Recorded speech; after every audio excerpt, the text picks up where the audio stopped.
पार्टीका वरिष्ठ उपाध्यक्ष कमरेड, उपाध्यक्ष कमरेडहरू,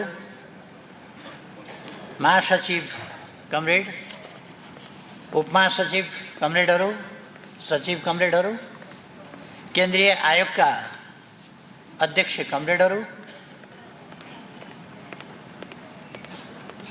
स्थायी कमिटी, पोलिट ब्युरो, केन्द्रीय कमिटी लगायत सम्पूर्ण महाधिवेशन प्रतिनिधि परिषदका सदस्य कमरेडहरू, आज हामी पहिलो राष्ट्रिय प्रतिनिधि परिषदको बैठकमा समावेश भएका छौं, सामेल भएका छौं। म सम्पूर्ण कमरेडहरूलाई यस बैठकमा हार्दिक स्वागत गर्न चाहन्छु।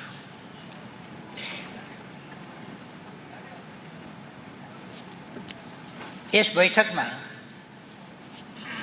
देशका कुना-कुनाबाट आएका र प्रवासबाट आएका समेत कमरेडहरू हुनुहुन्छ।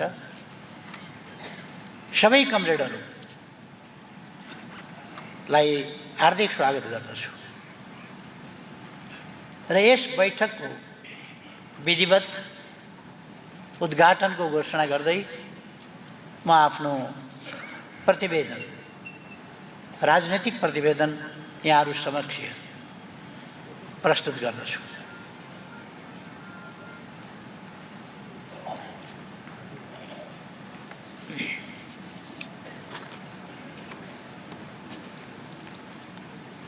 हामी महाधिवेशन प्रतिनिधि परिषदको बैठक हाम्रो विधान बमोजिम दुई महाधिवेशनका बीचमा आवश्यकता अनुसार आयोजना गर्न सकिन्छ। अर्को स्वरूपमा विधान महाधिवेशनको पनि आयोजना गर्दछौँ। यति बेला हामीले यो प्रतिनिधि परिषदको पहिलो बैठक आयोजना गरेका छौँ, यसमा सहभागी भइरहेका छौँ। विधान महाधिवेशनको अभ्यास 10औं राष्ट्रिय महाधिवेशनभन्दा 3 महिना जसो अगाडि नै हामीले 2 महिना अगाडि हामीले आयोजना गरेका थियौँ र फेरि अब केही समयको अन्तरालमा विधान महाधिवेशनको पनि आयोजना गर्नेछौँ। यसरी विधान महाधिवेशन यो त हामीले गरिसक्यौँ, पनि एउटा नयाँ अभ्यास थियो, सर्वथा नयाँ अभ्यास। र प्रतिनिधि परिषदको बैठक यसरी आयोजना गर्ने कुरा यो पनि हाम्रा निम्ति नितान्त नयाँ अभ्यास हो। पार्टीको सर्वोच्च निकाय सर्वोच्च निकाय महाधिवेशनका प्रतिनिधिका रूपमा नीति र नेतृत्व निर्माणमा निर्णायक योगदान गर्नुहुने कमरेडहरूलाई अर्को महाधिवेशनसम्म क्रियाशील बनाइराख्न र पार्टी कामको आवधिक समीक्षा र दिशानिर्देशनको भूमिकामा स्थापित गर्न सकियोस् भनेर यस्तो व्यवस्था गरिएको हो। राष्ट्रिय महाधिवेशन प्रतिनिधि परिषदका 3वटा कार्यादेश छ। केन्द्रीय कमिटी र केन्द्रीय निकायका तर्फबाट प्रस्तुत प्रतिवेदनमाथि छलफल गरी पारित गर्ने, जो आज हामी गर्दैछौँ। आज हामी प्रस्तुत गर्छौँ, त्यसमा छलफल भोलि गर्छौँ र पारित पनि गर्छौँ। केन्द्रीय कमिटी र केन्द्रीय निकायका तर्फबाट प्रस्तुत प्रतिवेदनमाथि छलफल गरेर त्यसलाई पारित गर्ने, केन्द्रीय कमिटी र केन्द्रीय निकायका समग्र कामको समीक्षा गर्ने र आवश्यक निर्देशन दिने तथा यस विधानमा उल्लेख भए बमोजिम विधान महाधिवेशनको हैसियतमा काम गर्ने। यो प्रतिनिधि परिषदलाई विधान महाधिवेशनको रूपमा पनि हामीले व्यवस्था गरेका छौँ। अहिले हामी विधान महाधिवेशनको रूपमा नभई यस बैठकमा केन्द्रीय कमिटी र केन्द्रीय निकायको कामका समीक्षा गर्ने र आवश्यक निर्देशन दिने दायित्व बोकेर उपस्थित भएका छौँ। अथवा यसलाई नितान्त प्रतिनिधि परिषदको बैठकको रूपमा हामीले महाधिवेशन प्रतिनिधि परिषदको बैठकको रूपमा हामीले यसलाई व्यवस्था गरेका छौँ। बैठकको आरम्भमै म राष्ट्र, जनता र आन्दोलनको हितमा आफ्नो अमूल्य जीवन उत्सर्ग गर्नुहुने शहीदहरूप्रति भावपूर्ण श्रद्धाञ्जली अर्पण गर्न चाहन्छु। पार्टीका संस्थापक महासचिव पुष्पलाल, जननेता मदन भण्डारी र पहिलो कम्युनिस्ट प्रधानमन्त्री मनमोहन अधिकारी लगायत आन्दोलनका सबै अग्रजहरूप्रति हार्दिक श्रद्धासुमन अर्पण गर्न चाहन्छु। जेल र यन्त्रणा, निर्वासन र भूमिगत जीवन, आश्रयदाता र आन्दोलनकारी एवं घाइते र बेपत्ता आदि अनेकौं भूमिकामा रहेर आन्दोलनलाई यस उचाइमा ल्याउन योगदान गर्नुहुने सबैप्रति उच्च सम्मान व्यक्त गर्न चाहन्छु। हामी सङ्कल्प गर्छौँ शहीदहरू, अग्रज तथा जनताको आदर्श, विश्वास र भरोसालाई हामीले कहिल्यै कमजोर नदिने छैनौँ। अविचलित र अथक रूपमा पछ्याइरहनेछौँ र त्यसलाई सफल बनाइ छोड्नेछौँ। 10औं राष्ट्रिय महाधिवेशन यता हामीले पार्टी उपाध्यक्ष, संविधान सभा अध्यक्ष एवं पूर्व सभामुख कमरेड सुभाष चन्द्र नेम्बाङलाई गुमाएका छौँ। उहाँको निधन हाम्रो पार्टीको लागि मात्रै नभएर मुलुककै लागि एउटा अपूरणीय क्षति हो। म कमरेड सुभाष नेम्बाङसहित यस बीचमा निधन हुनुभएका पोलिट ब्युरो सदस्य बालकृष्ण ढुङ्गेल, लेखा आयोगका सदस्य खम्ब खत्री, केन्द्रीय सल्लाहकार परिषद सदस्यहरू इन्दिरा चापागाई, भोजराज ढुङ्गेल, रामबहादुर दानी, रामचन्द्र चापागाई, धर्मनाथ यादव, महेश चौधरी र डाक्टर ऋतुराज गर्तोबरा र कालीकोटबाट निर्वाचित पूर्व सांसद यज्ञप्रसाद नेउपाने, राष्ट्रिय महाधिवेशन प्रतिनिधि परिषद सदस्य ऐना गिरी र रामचन्द्र थपलिया लगायत सबै प्रियजनप्रति हार्दिक श्रद्धाञ्जली अर्पण गर्दछु। हाम्रो पार्टी जीवन र मुलुकको राष्ट्रिय राजनीतिमा 10औं राष्ट्रिय महाधिवेशन यताका 29 महिना अत्यन्तै चुनौतीपूर्ण र कष्टकर पनि रहे। यद्यपि पार्टीको 10औं महाधिवेशन, त्यसभन्दा अगाडि पार्टी विभाजनको लगत्तै पछि हामीले आयोजना गरेको विधान महाधिवेशन, यो अवधि र त्यसभन्दा अगाडिका पार्टी विभाजन, हामी सरकारबाट हटाइँदाको अवस्था अथवा 77 सालको सिङ्गो अवधि हाम्रा निम्ति कम चुनौतीपूर्ण थिएन। तर अहिले हामी खास गरी 10औं महाधिवेशन यता महाधिवेशन प्रतिनिधि परिषदमा चर्चा गर्न चाहन्छु। पार्टी विभाजन, सरकारबाट षड्यन्त्रपूर्ण विस्थापन, घेराबन्दी, भ्रम प्रचार, आक्रमणका माध्यमबाट नेकपा एमालेलाई समाप्त पार्ने षड्यन्त्रलाई चिर्दै हामी आज तुलनात्मक रूपमा अनुकूल परिस्थितिमा आइपुगेका छौँ। अहिलेको अवस्थालाई हामीले अब अत्यन्तै जटिल, अत्यन्तै कठिन परिस्थितिलाई पार गरेर एउटा तुलनात्मक रूपमा अनुकूल स्थितिमा आइपुगेको भनेर मान्नुपर्ने हुन्छ। यद्यपि आज पनि सामुन्यका चुनौतीहरू गम्भीर नै छन्। निर्णायक राष्ट्रिय शक्तिका रूपमा पार्टीलाई स्थापित गर्ने र त्यही राष्ट्रिय शक्तिको अगुवाईमा राजनीतिक स्थायित्व, सुशासन, राष्ट्रिय हित र स्वाभिमानको प्रत्याभूति गर्दै समृद्धि र समाजवादको आधार निर्माण गर्ने दुई मुख्य अभिभारा हाम्रा सामु छन्।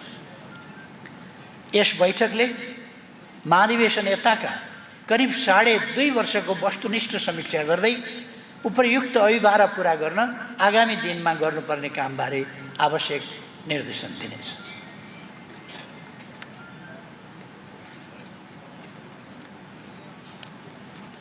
दशौं महाधिवेशन अवसरवाद र अराजकतामाथिको संगठनात्मक विजयको महाधिवेशन थियो।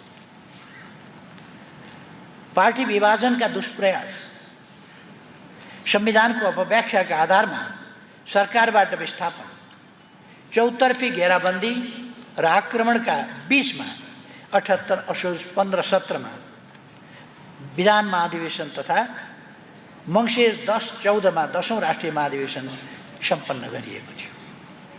आज फर्केर हेर्दा हामी स्पष्ट भन्न सक्छौँ ती महाधिवेशनहरू दक्षिणपन्थी अवसरवाद र सङ्गठनात्मक अराजकतामाथि सङ्गठनात्मक विजयका महाधिवेशनका रूपमा रहे।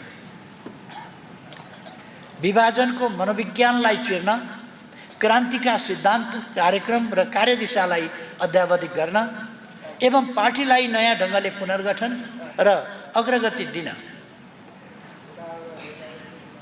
ती महाधिवेशनहरू अत्यन्तै सफल रहे। नेपाली कम्युनिस्ट आन्दोलनको इतिहासमा पहिलोपटक नीति र विधिमा मात्रै बहस गर्ने गरी विधान महाधिवेशन आयोजना गरिएको थियो। 6300 भन्दा बढी प्रतिनिधि सहभागी विधान महाधिवेशनले नेकपा एमालेको सङ्गठनात्मक आधार स्तम्भ अक्षुण्ण रहेको र विभाजनको असर नगण्य रहेको तथ्य पुष्टि गर्दै पार्टी पङ्क्तिको मनोबल उच्च गरायो। विगतमा नीति र नेतृत्वको प्रश्न एकै ठाउँ छ्यासमिस हुँदा नीतिमाथिको छलफल ओझेलमा परेको, बहस वस्तुनिष्ठ, स्वस्थ र नीति केन्द्रित हुन नसकेको तथा कहिलेकाहीँ त नेतृत्वको आकाङ्क्षा पूर्तिका लागि मात्रै कृत्रिम ढङ्गले नीतिको विवाद सिर्जना गरिएका नमिठा अनुभव समेत भोग्दै आयो। त्यसबाट पाठ सिक्दै आयोजना गरिएको विधान महाधिवेशनले प्रतिनिधिहरूलाई नीतिका प्रश्नमा खुलस्त, जीवन्त र स्वस्थ ढङ्गले सहभागी हुन प्रोत्साहित गर्यो। दक्षिणपन्थी अवसरवाद र सङ्गठनात्मक अराजकतालाई परास्त गरौँ, जबजको मार्गदर्शनमा समाजवादको आधार निर्माण गरौँ भन्ने मूल नाराका साथ आयोजित विधान महाधिवेशनले आजका वैचारिक, सङ्गठनात्मक र राजनीतिक विषयहरूमा स्पष्ट गर्न मार्गदर्शन गरेको छ। महाधिवेशनले नेपाली क्रान्तिको मार्गदर्शक सिद्धान्तका रूपमा जनताको बहुदलीय जनवादको औचित्य, सान्दर्भिकता र महत्त्वलाई पुनर्पुष्टि गर्यो। राजनीतिक प्रणालीमा ठूलो परिवर्तन भएको भए तापनि नेपाली समाजको सामाजिक आर्थिक रूपान्तरणको काम भने बाँकी नै रहेको र नयाँ उत्पादक शक्ति अनुकूलको उत्पादन सम्बन्ध विकास हुन नसकेको निष्कर्ष निकाल्यो। यसै निष्कर्षका आधारमा जनताको बहुदलीय जनवादी कार्यक्रमका अभिभारा पुरा भइ नसकेको, अब कार्यक्रमको मुख्य जोड समाजवादको आधार निर्माण गर्नु रहेको र यसलाई सन्दर्भवश अथवा यसलाई अर्को अर्थमा भन्ने हो भने समृद्ध नेपाल, सुखी नेपालीको कार्यक्रम पनि भन्न सकिने निचोड निकाल्यो। शान्तिपूर्ण बाटो, लोकतान्त्रिक विधि र संवैधानिक माध्यमबाट प्रतिस्पर्धामा श्रेष्ठता हासिल गर्दै राष्ट्रिय पुँजी निर्माण गर्ने र समाजवादको आधार निर्माण गर्ने कार्यदिशा महाधिवेशनले तय गर्यो। महाधिवेशनले पार्टी निर्माणका विविध आयामका बारेमा पनि महत्त्वपूर्ण निष्कर्ष निकाल्यो। महाधिवेशनका राजनीतिक निष्कर्षहरूको दूरगामी महत्त्व छ। यिनैले हामीलाई आगामी महाधिवेशनसम्मका लागि मार्गदर्शन गर्नेछ। महाधिवेशनका निष्कर्षहरूबाट सिङ्गो पार्टी पङ्क्तिलाई प्रशिक्षित र दीक्षित गर्नु एवं अनुशासित, सुदृढ, गतिशील, जनआधारित र समृद्धिको संवाहकका रूपमा पार्टी निर्माण गर्नु हाम्रो मुख्य सङ्गठनात्मक दायित्व हो। 10औं राष्ट्रिय महाधिवेशनको उद्घाटन समारोह नेकपा एमाले प्रति नेपाली जनताको विश्वास, भरोसा र समर्थनको अभूतपूर्व परिघटना थियो। एमाले विभाजित भएको छ, अब यो सरकारमा फर्किन सक्दैन र यो किनारमा धकेलिँदै गएको छ भन्ने भ्रमको आँधी हुरी चलाइरहेको बेला नारायणी नदी किनारमा उर्लिएको विशाल जनसागर आफैले यी प्रश्नहरूको जवाब दिएको थियो। विधान महाधिवेशनमा कार्यकर्ता पङ्क्तिबाट राष्ट्रिय महाधिवेशनमा जनस्तरबाट अभिव्यक्त भावनाको सार थियो पार्टी एकताबद्ध रूपमा अगाडि बढोस्, तर नेतृत्व निर्माणको बेला सो भावना पूर्ण रूपमा प्रतिबिम्बित हुन सकेन। आफैमा उच्च लोकतान्त्रिक चरित्र भएको पार्टीले मात्रै समाजमा पनि लोकतन्त्रको स्थापना र विकास गर्न सक्छ भन्ने विषयमा नेकपा एमाले स्पष्ट छ। नेकपा एमाले नेपाली समाजमा लोकतन्त्र स्थापनाका लागि बलिदानी सङ्घर्ष र सही नेतृत्व गर्ने पार्टी हो। नेकपा एमाले आन्तरिक पार्टी जीवनमा लोकतान्त्रिकीकरणको मानक निर्माण गर्ने पार्टी हो। पार्टीको लोकतान्त्रिक आचरण र समाजमा लोकतन्त्रको अगुवाई अन्तर सम्बन्धित छन्, तसर्थ यिनका बीचमा सङ्गति आवश्यक छ भन्ने विषयमा हामी स्पष्ट छौँ।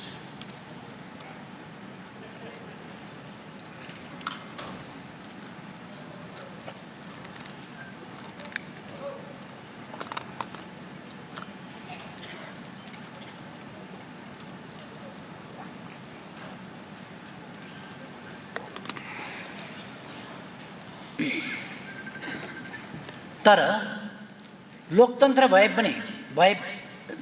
भनेकै जस्तो भए पनि प्रतिस्पर्धा, अल्पमत बहुमतमा विभाजन र पार्टीभित्र अन्त्यहीन बहस हो भन्ने बुझाइ भने सही होइन।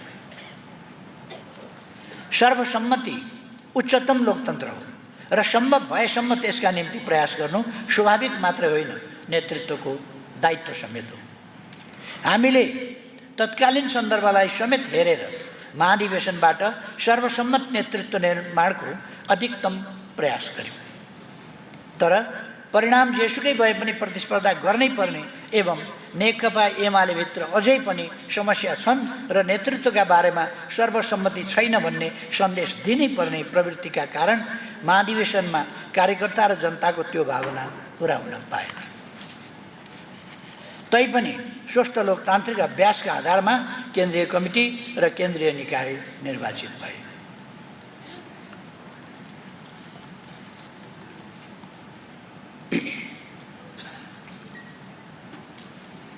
दशौं राष्ट्रिय महाधिवेशन सम्पन्न भएको करिब 2.5 वर्षको अवधिमा हाम्रो सम्पूर्ण शक्ति पार्टीको रक्षा, विकास र सुदृढीकरणमा केन्द्रित भयो। यस बिन्दुमा उभिएर हामी भन्न सक्छौँ, पार्टीले आफ्नो इतिहासकै सबैभन्दा अप्ठ्यारो मध्येको कालखण्ड कुशलतापूर्वक पार गरेको छ। हाम्रो पार्टीप्रति हामीले गर्व गर्नुपर्छ। ती सबै अप्ठ्याराहरूलाई पार गरेर जटिलतमभन्दा जटिलतम अवस्था, पार्टी जीवनकै सबभन्दा अप्ठ्यारो अवस्था पार गरेर आज हामी आइपुगेका छौँ। आज पार्टी घेराबन्दी, धक्का र षड्यन्त्रको चक्रव्यूहलाई चिर्दै धुलो टकटक्याएर माथि उठेको छ।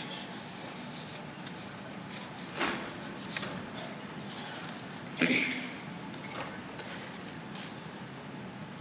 2077 पुसपछि पार्टी विरुद्धको घेराबन्दीलाई तोड्ने र पार्टीको रक्षा गर्ने प्रयोजनका लागि धेरैभन्दा धेरै साथीहरूलाई समेट्ने गरी हामीले तुलनात्मक रूपमा ठुला आकारका कमिटी बनाएर पार्टी पुनर्गठनको अभियान थालेका थियौँ।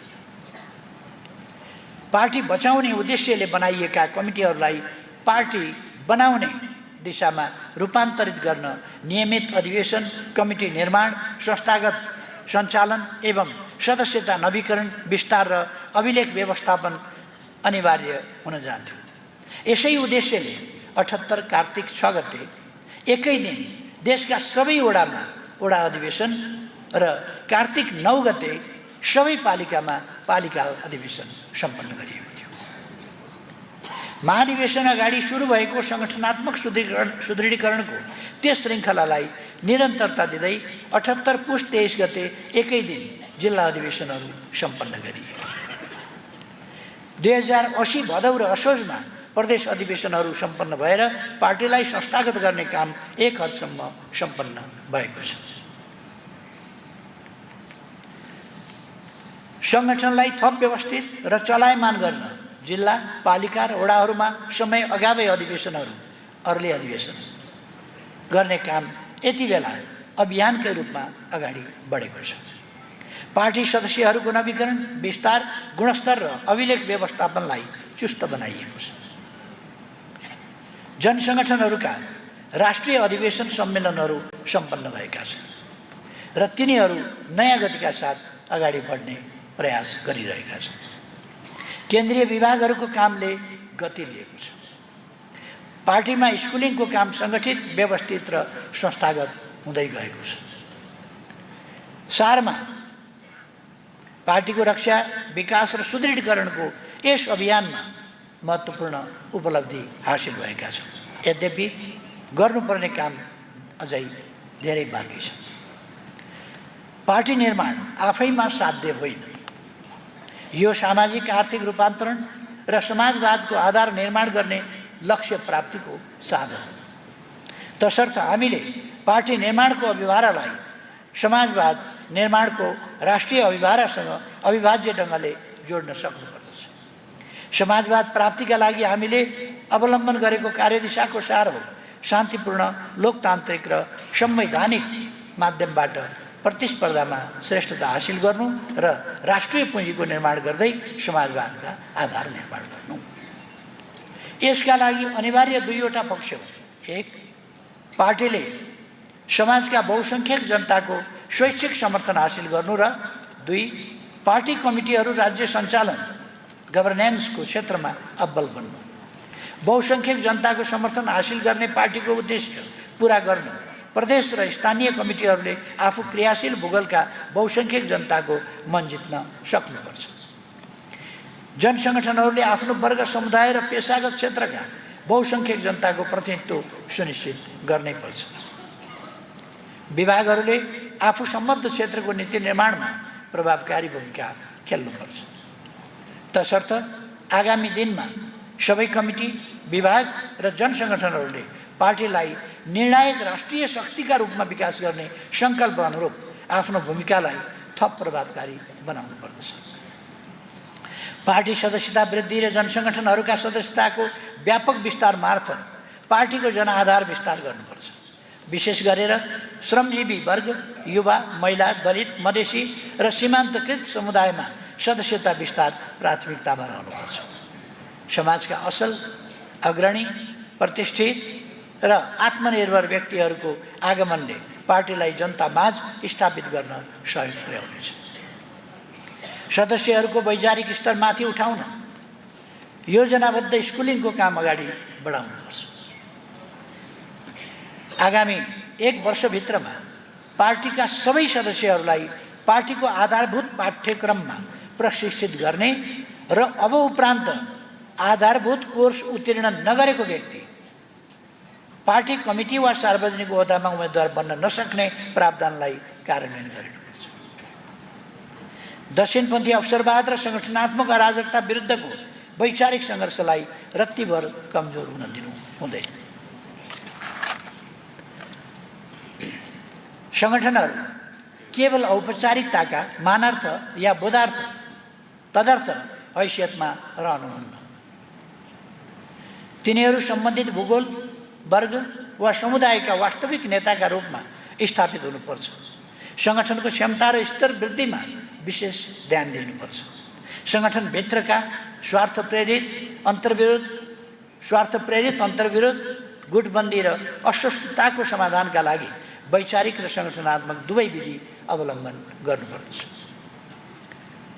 जनताको सुख दुःखमा साथ दिने, जनतालाई समस्या पर्दा अग्रपङ्क्तिमा उभिएर स्वयंसेवा गर्ने र जनसरकारका विषयलाई लिएर आवश्यक दबाव सिर्जना गर्ने, जनपरिचालन गर्ने र आवश्यकता अनुसार आन्दोलन गर्ने हाम्रो असल परम्परामा पछिल्लो समय कमी आएको छ।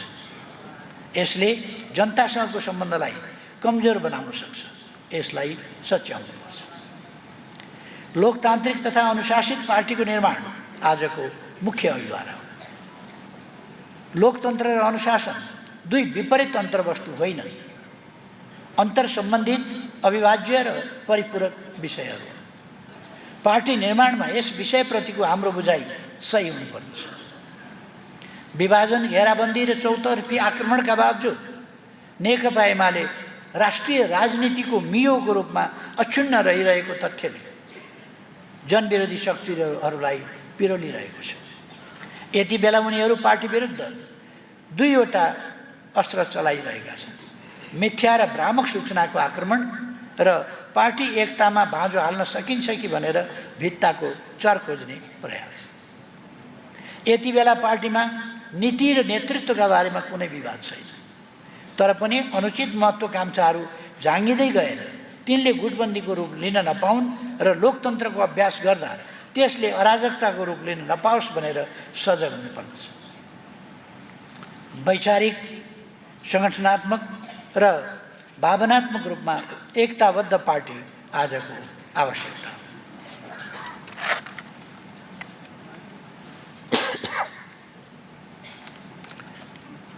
प्रतिस्पर्धाबाट श्रेष्ठता हासिल गर्दै समाजवादको आधार निर्माण गर्ने कार्यदिशा कार्यान्वयनमा जनप्रतिनिधिहरूको भूमिका अग्रपङ्क्तिका योद्धाको रूपमा रहन्छ।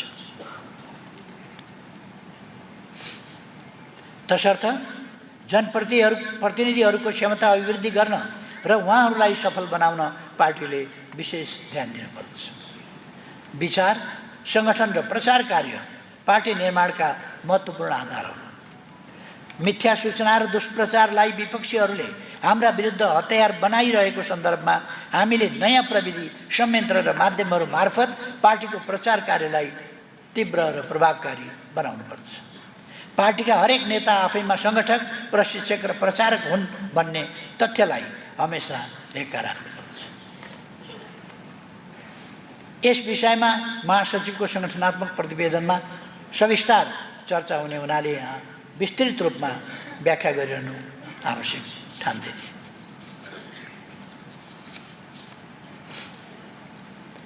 अब म स्थानीय तह र आम निर्वाचन 2079 को सन्दर्भमा केही राख्न चाहन्छु।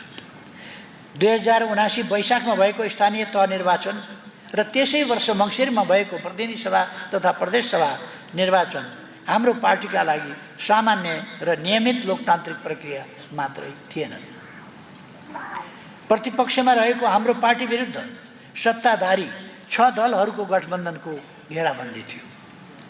प्रतिपक्षका विरुद्ध सत्तापक्षको त्यस्तो गठबन्धन अलोकतान्त्रिक मात्रै थिएन, अराजनीतिक र अनैतिक पनि थियो। सत्तापक्षले हाम्रा विरुद्ध साधन र स्रोतको दुरुपयोग गर्यो। ठाउँ ठाउँमा भएका हाम्रो कार्यकर्ताको हत्या, बुथ कब्जा, मतदान र मतगणनामा प्रयुक्त दोहोरो मापदण्ड, निर्वाचन आयोगलाई समेत प्रभावित गर्ने र राज्य सत्ताको चरम दुरुपयोग गर्ने जस्ता दुष्कर्महरूका कारण ती निर्वाचनहरू स्वस्थ लोकतान्त्रिक अभ्यासका रूपमा रहन सकेन। निर्वाचन होइन, पार्टीले एक किसिमले युद्ध नै लड्नु परेको थियो।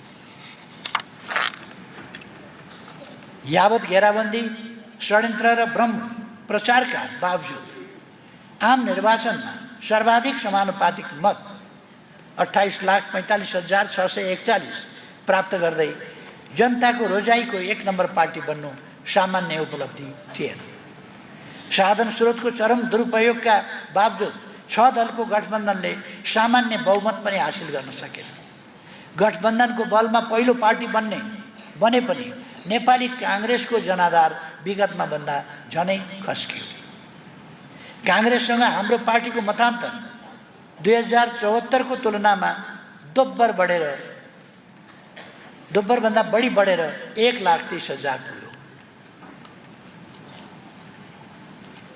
समानुपातिकतर्फ हामी 77 जिल्लामध्ये 44 जिल्लामा र 7वटा प्रदेशमध्ये 6वटा प्रदेशमा पहिलो पार्टीका रूपमा स्थापित हुन सफल भयो।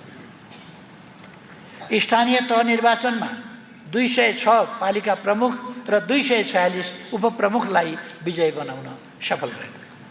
कम्युनिस्ट आन्दोलनलाई विभाजित गर्ने, वामपन्थी सरकार ढाल्ने र पुँजीपति वर्गको नेतृत्वमा सरकार बनाउन निर्णायक भूमिका खेल्ने दक्षिणपन्थी अवसरवाद निकै कमजोर भयो र जनमतबाट एक किसिमले अस्वीकृत नै भयो।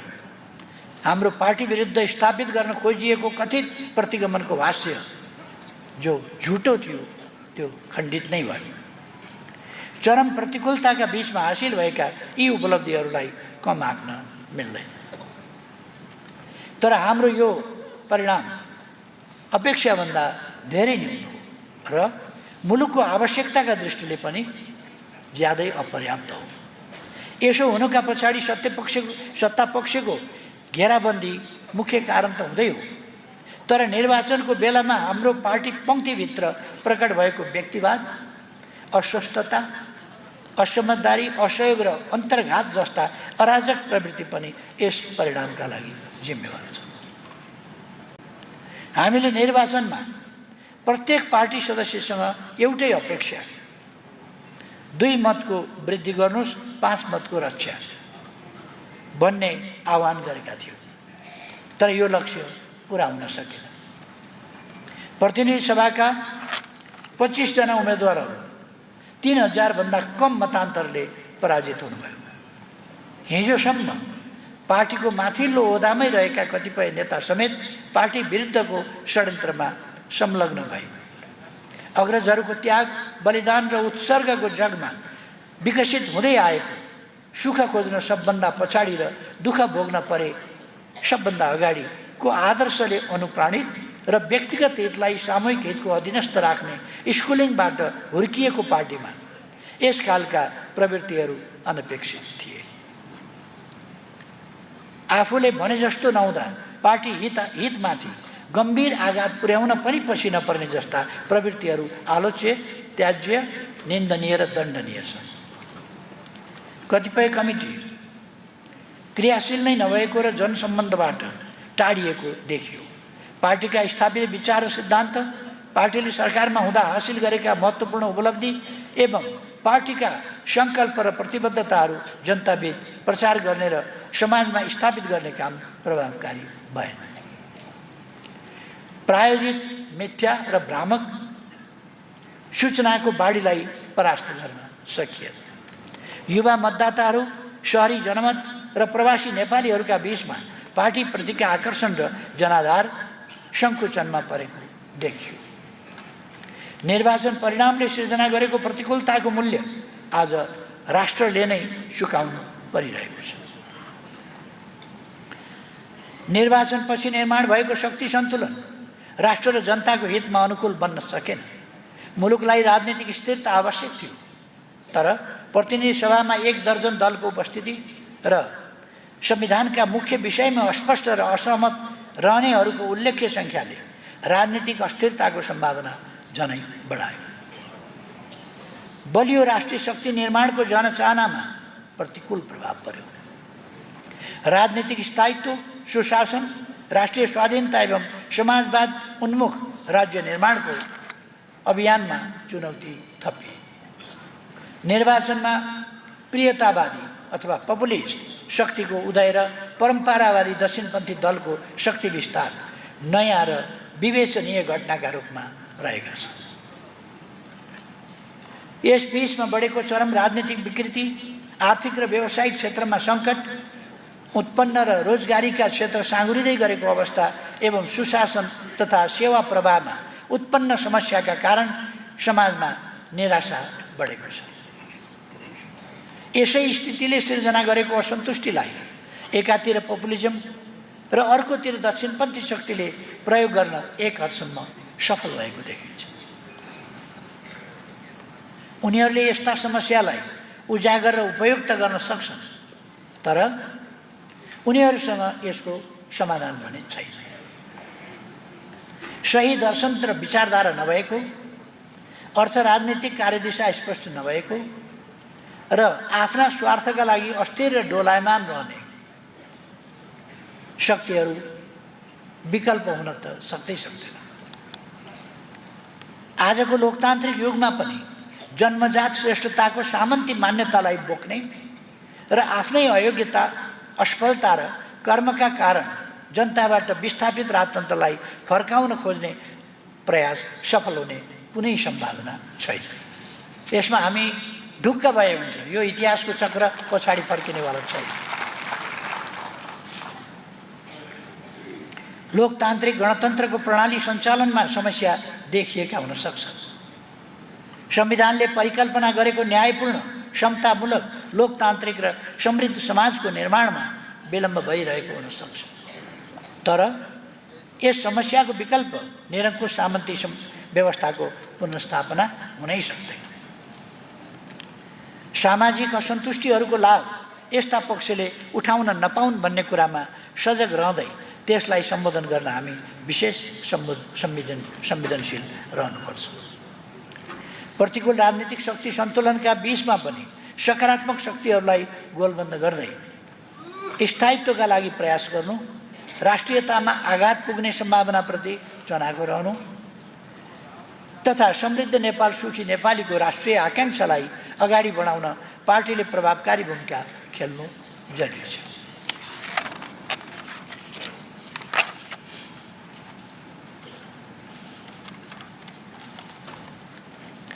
निर्वाचनमा अपेक्षित परिणाम आउन नसक्नुका पछाडि पार्टीको संगठनात्मक क्षेत्रका कमीहरू समेत जिम्मेवार रहेको निष्कर्षका साथ हामीले 79 फागुन र चैत्रमा 2 महिना लामो मिसन ग्रासरुट अभियान सञ्चालन गर्यौं।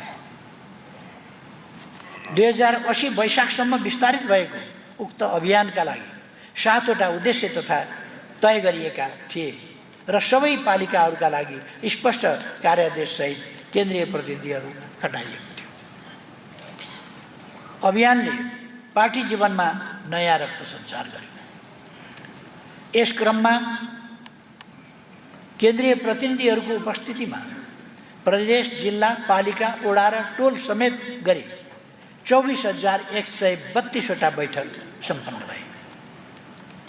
6,995 वटा प्रशिक्षण कार्यक्रम र भेलाहरू आयोजना गरिए।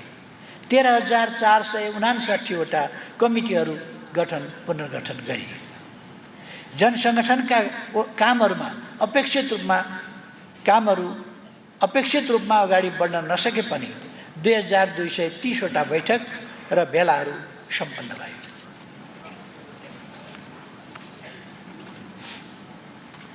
यो अभियान पार्टीका समस्या र सम्भावनाहरूको पहिचान गर्न पनि उत्तिकै प्रभावकारी रह्यो। अभियान मार्फत पार्टीमा विचारधारात्मक काममा कमी रहेको, नेता कार्यकर्ताहरूमा पार्टीका विचार र सिद्धान्तबारे चासो न्यून रहेको, पार्टी प्रशिक्षण नियमित हुन नसकेको, पठन संस्कृति कमजोर रहेको र पार्टी पङ्क्तिमा सिद्धान्तहीनता र अराजकता बढ्दै गएको जस्ता समस्या पहिचान भए। त्यस्तै सदस्यता वितरण, नवीकरण, लेवी सङ्कलन जस्ता काम अपेक्षित मात्रामा अघि नबढेको, दोहोरो जिम्मेवारीका कारण कार्य सम्पादनमा समस्या देखा परेको, कमिटीभित्र भावनात्मक एकता, समझदारी र समन्वयको अभाव रहेको, गुटबन्दी देखा परेको, युवा प्रतिभा पहिचान र राजनीतिमा युवा सहभागिता बढाउन नसकिएको जस्ता कमजोरी पनि चिन्हित भए।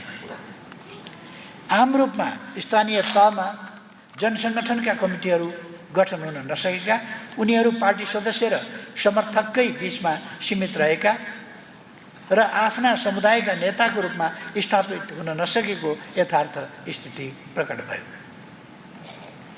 जनप्रतिनिधि र पार्टी कमिटी बीच समन्वयमा कमी रहेको र जनप्रतिनिधिका कामलाई समाजवादको आधार निर्माणको कार्यदिशासँग राम्ररी जोड्न नसकिएका गुनासो पनि प्राप्त भए। पार्टीलाई गरिबीको मारमा परेको वर्ग, युवा, महिला, मधेसी र दलित लगायत समुदायमा अझ बढी विस्तार गर्नुपर्ने, कमिटीभित्रका अन्तर्विरोधहरूको समयमै पहिचान र समाधान गर्नुपर्ने, उम्मेदवारी दिने प्रक्रियामा अझ स्पष्ट मापदण्ड र मूल्याङ्कन पद्धति स्थापित गर्नुपर्ने, कतिपय नेताहरूको कार्यशैली र आचरणमा देखा परेका कमजोरी सुधार गर्नुपर्ने एवं जनतासँग अझ घनिष्ठ सम्बन्ध विस्तार र जनताको सुख दुःखमा पार्टीलाई स्थापित गर्नुपर्ने लगायत महत्त्वपूर्ण सुझाव प्राप्त भए। अभियानका क्रममा हामीले जनसरकारका 100औं विषयहरू सङ्कलन गर्यौँ। सारमा मिसन ग्रासरुटले पार्टी पङ्क्तिलाई चलायमान पार्न सक्यो, कमिटीहरूलाई गतिशील बनाउन सक्यो एवं पार्टी र जनताबीचको सम्बन्धलाई सुदृढ गर्न तथा पार्टीमा विद्यमान समस्याहरू पहिचान गर्न निकै प्रभावकारी रह्यो। पहिचान भएका समस्याहरूमाथि आधारित रहेर पार्टीले वार्षिक कार्ययोजना निर्माण गर्यो। अहिले हामी त्यही कार्ययोजना कार्यान्वयनको प्रक्रियामा छौँ। अब म झुलाघाट चिवाबन्ज्याङ समृद्धिका लागि सङ्कल्प यात्राको बारेमा केही संक्षिप्त चर्चा गर्छु। पार्टीले 2080 मङ्सिर 14 गतेदेखि पुस 1 गतेसम्म झुलाघाट चिवा भन्ज्याङ समृद्धिका लागि सङ्कल्प यात्रा सञ्चालन गर्यो। अभियानका लागि पहाडी क्षेत्रमा देखा परेको तीव्र बसाइसराईका कारणहरू पहिल्याउने, अतिवादलाई निस्तेज पार्दै सामाजिक सद्भाव र राष्ट्रिय एकतालाई बलियो बनाउने, समाजमा बढिरहेको निराशा र नकारात्मक मनोविज्ञानलाई चिर्दै देशलाई समृद्ध बनाउन सकिन्छ भन्ने आत्मविश्वास बढाउने, यस वर्ष कम्युनिस्ट पार्टी स्थापनाको 75औं वर्ष समेत भएकाले कम्युनिस्ट पार्टीले नेपाली समाजमा गरेका सकारात्मक योगदानहरूलाई जनतामा स्थापित गर्ने र जनतासँगको सम्बन्धलाई थप घनिष्ठ बनाउने लगायत उद्देश्य तय गरिएको थियो। सम्बन्ध स्थानीय, सन्देश राष्ट्रिय भन्ने मर्मका साथ सञ्चालित अभियान निकै प्रभावकारी, सफल र दूरगामी महत्त्वको रह्यो। यस यात्रामा हामीले 30 जिल्लामा 1 दर्जनभन्दा बढी ठुला जनसभा र 100औं जनभेलाहरू मार्फत लाखौं जनतासँग प्रत्यक्ष संवाद गर्यौं। झन्डै 10 लाख जनता सहभागी रहेको यस कार्यक्रममा पार्टीप्रति प्रकट भएको जनसमर्थन, जनसहभागिता, माया तथा सद्भाव अविस्मरणीय रहेको छ। रातिको चिसो, सिरेटो र झरीबादल केही नबनी यात्रा टोलीको स्वागतका लागि सडक छेउमा पंक्तिबद्ध ज्येष्ठ नागरिकहरू, महिला तथा बालबालिकाहरूका अनुहारमा अभिव्यक्त पार्टी नेतृत्वको प्रतिको माया, विश्वास र भरोसा गौरव गर्न लायक रहेको छ।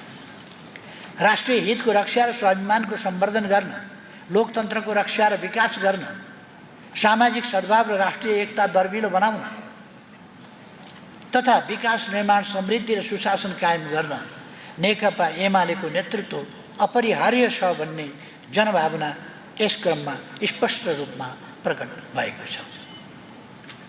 अभियानमा नेपाली कांग्रेस, नेकपा माओवादी केन्द्र, राष्ट्रिय प्रजातन्त्र पार्टी लगायत विभिन्न पार्टीका केन्द्रीय पदाधिकारी, सांसद, पूर्व मन्त्री एवं पूर्व सांसदहरू, स्थानीय तहका प्रमुख, उपप्रमुख र स्थानीय नेताहरूबाट प्राप्त स्वागत, शुभकामना र आफ्नो कार्यक्षेत्रसँग सम्बन्धित माग र ज्ञापन पत्र हस्तान्तरण आफैमा विशिष्ट विषय थियो।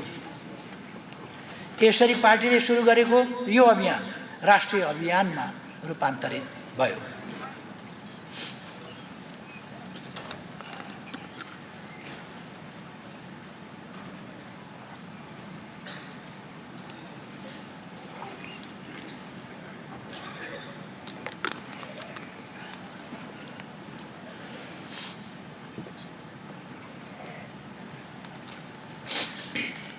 यस अभियानमा देखा परेको विशाल जनसहभागिताले केही समय यता पूर्व राजावादी, पश्चगामी र अतिवादीहरूले गरेको जनविरोधी चर्चा, पार्टीहरूको लोकप्रियता खस्किएको छ, नेतृत्वको प्रतिष्ठामा ह्रास आएको छ र मान्छेहरू लोकतान्त्रिक गणतन्त्र र वर्तमान संविधानकै विकल्प खोजिरहेका छन् भनेर फैलाउन खोजिएको भ्रमात्मक प्रचार स्वतः खण्डित भएको छ।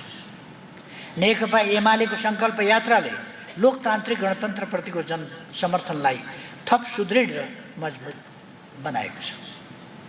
यस अभियानले सिङ्गो पार्टी पंक्तिलाई अभूतपूर्व रूपमा चलायमान, गतिशील र एउटै लयमा परिचालित गर्यो।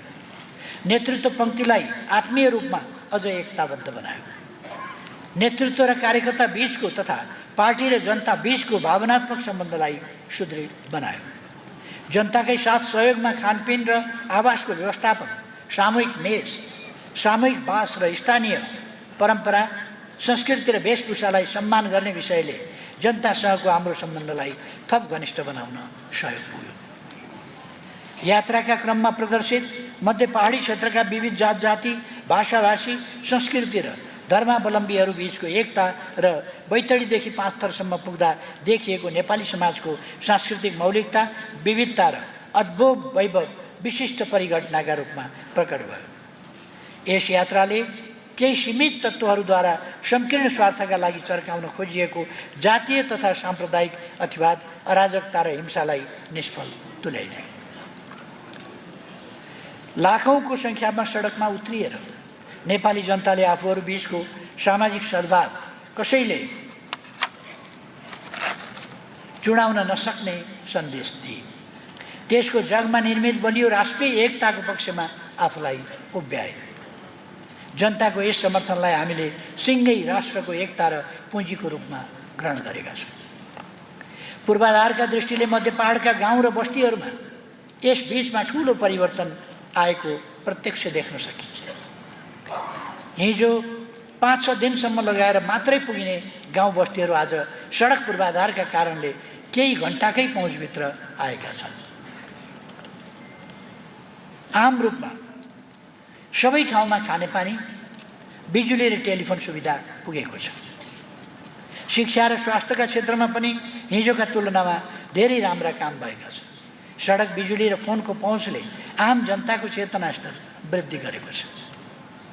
मध्य पहाड कृषि, फलफुल र पशुपालनका दृष्टिले असाध्यै उर्वर र सम्भावनायुक्त क्षेत्रका रूपमा रहेको छ।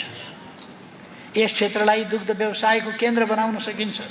जल स्रोतको त यो क्षेत्र भण्डार नै हो, जहाँ पञ्चेश्वर, पश्चिम सेती, माथिल्लो कर्णाली, काली गण्डकी, मध्य मर्स्याङ्दी, बुढी गण्डकी, सुनकोशी, दुधकोशी, अरुण, तमुर र कावेली जस्ता परियोजनाहरू सञ्चालनमा छन् या सञ्चालनको पर्खाइमा छन्।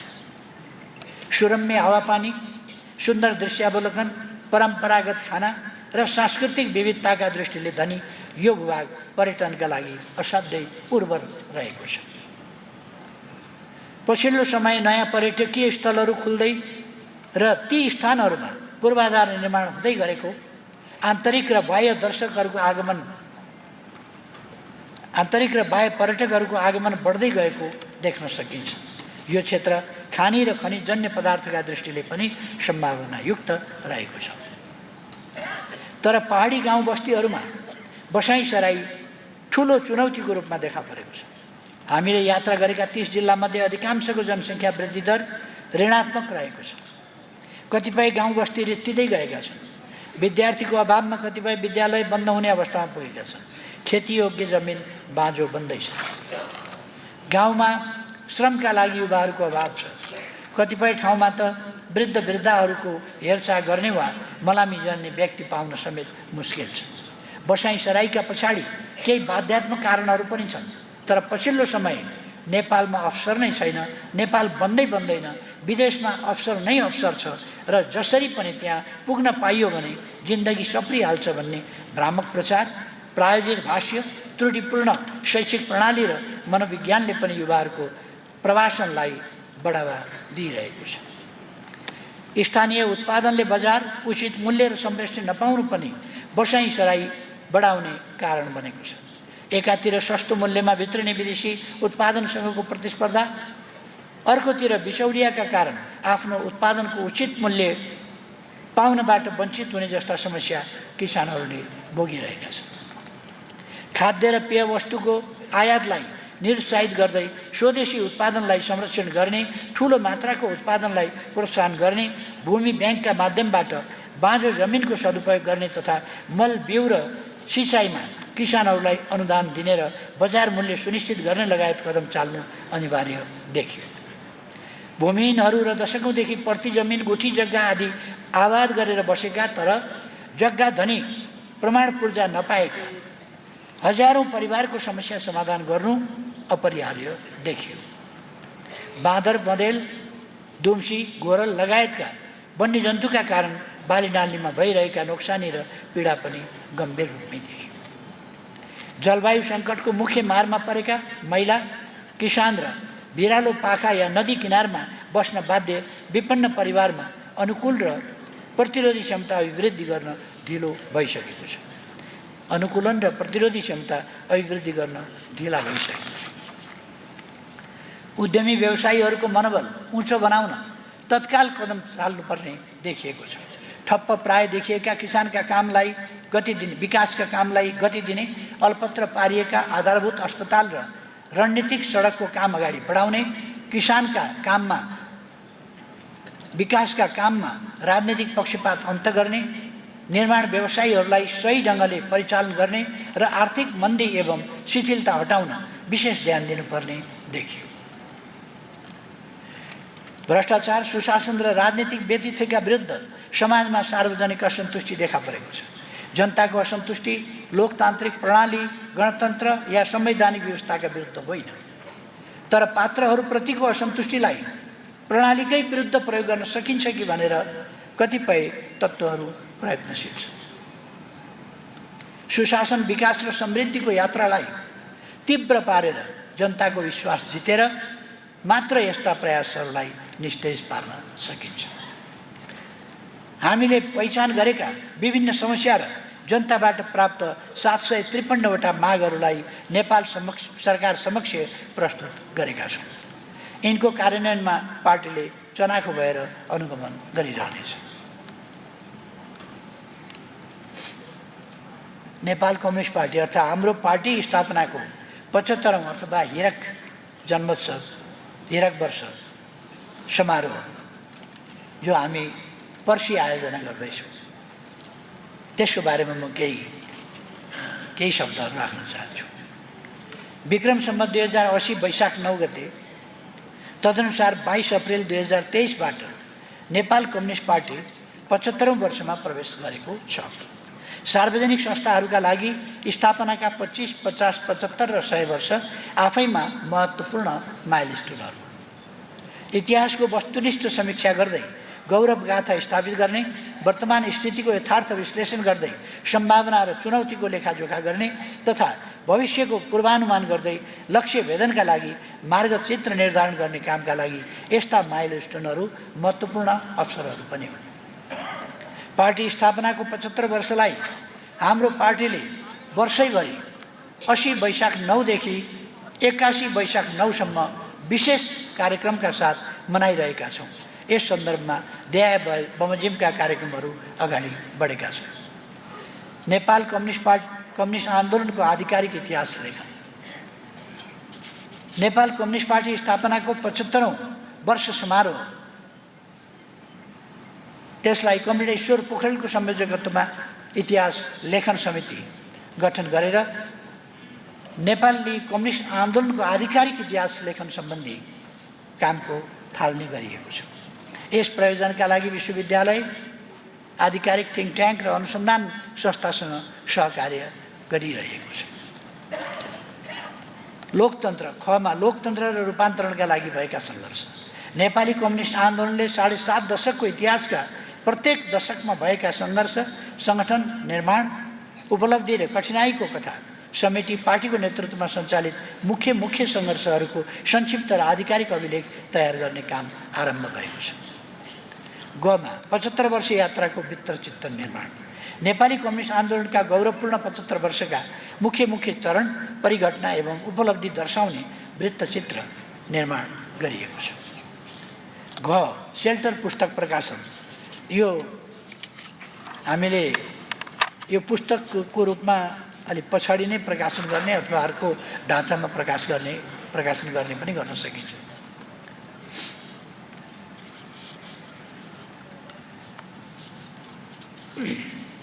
यस सन्दर्भमा विभिन्न कमरेडहरूले आफ्ना भोगाईहरू, आफ्ना अनुभवहरू र अविस्मरणीय घटनाहरूको बारेमा लेखिरहनु भएको छ।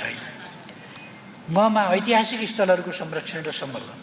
नेपाली कम्युनिस्ट आन्दोलनका सन्दर्भमा ऐतिहासिक महत्त्व राख्ने शहीद भूमि लगायतका स्थलको संरक्षण र सम्वर्धन गर्ने क्रममा पार्टीको 4औं महाधिवेशन आयोजना भएको सिराहाको सर्य अम्बासमा पार्टीको 75 वर्ष इतिहास प्रतिबिम्बित गर्ने स्मारक निर्माण गर्ने गरी काम अगाडि बढेको छ।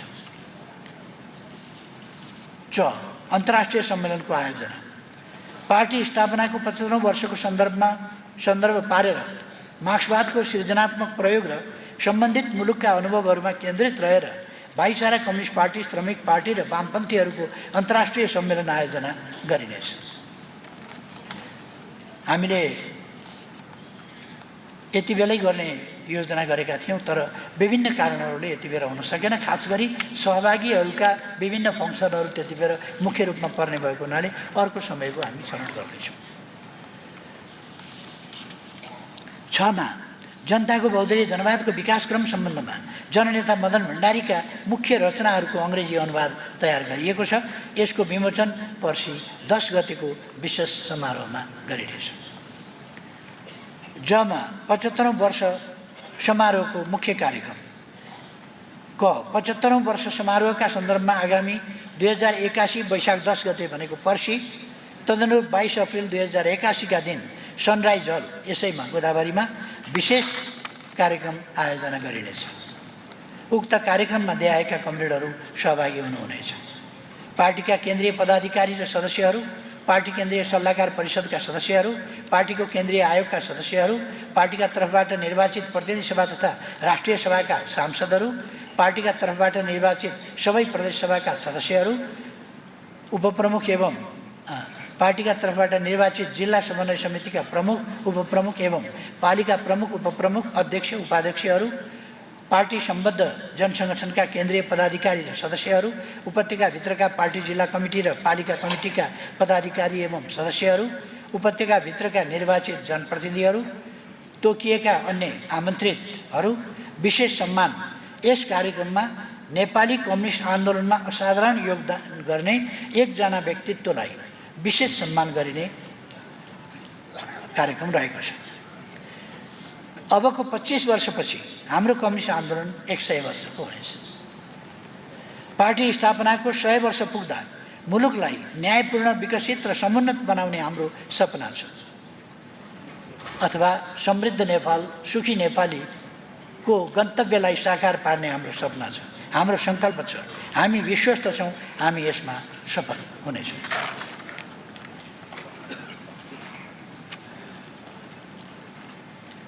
हामी विरुद्ध भएका घेराबन्दी तोड्ने प्रयास र गठबन्धनका जनविरोधी कामहरूको प्रतिवाद हामीले कसरी गर्यौँ, म केही शब्दमा त्यसको चर्चा गर्न चाहन्छु।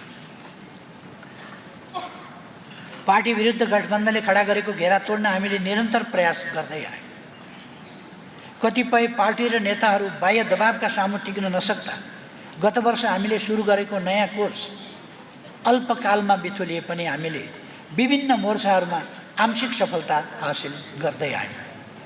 कोशी प्रदेशमा सरकार गठन र 78 तथा 80 को राष्ट्रिय सभा निर्वाचनमा प्राप्त अधिकांश सफलता हाम्रा यिनै प्रयासका परिणाम थिए। अझ यसभित्र हामीले सभामुखको निर्वाचन लगायतका विषयहरू पनि यसमा आउँछन्। गठबन्धनबाट श्रृङ्खलाबद्ध अगाडि बढाइएका जनविरोधी कामहरूको हामीले सदन र सडकबाट निरन्तर विरोध गरिरह्यौँ। नागरिकता विधेयक प्रमाणीकरणमा गरिएको जालझेलपूर्ण काम, महँगी र भ्रष्टाचार, तस्करी र असङ्गठित अपराध तथा सरकारी सम्पत्तिको हिनामिना लगायत प्रश्नमा पार्टी निरन्तर विरोधमा उत्रिरह्यो।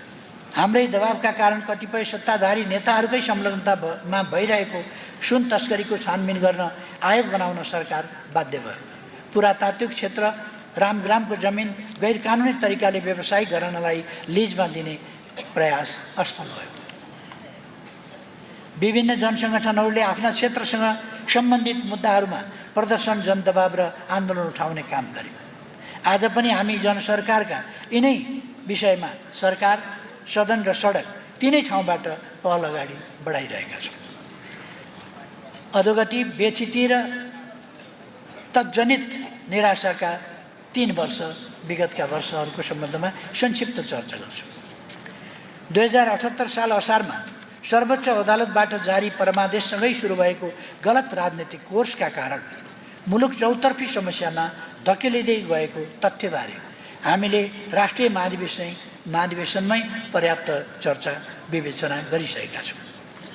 जनादेशबाट होइन, अदालतको आदेशबाट राज्य सञ्चालन हुने जस्तो व्यतिथि सुरु भएपछि यसको असर जताततै पर्नु स्वाभाविकै हो। संवैधानिक मूल्यहरूको उल्लङ्घन, संस्थाहरूको अवमूल्यन, अर्थतन्त्रमा बिचौलियाहरूको भिगभिगी, राजनीतिमा अवसरवादीहरूको हालिमुहाली र गठबन्धनका नाममा सिद्धान्तविहीन, नीतिहीन र आदर्शच्युत संस्कारले गर्दा गएका करिब 3 वर्ष मुलुकले चौतर्फी समस्याको सामना गर्नु पर्यो। यद्यपि यो कुनै अनपेक्षित वा अस्वाभाविक परिदृश्य थिएन।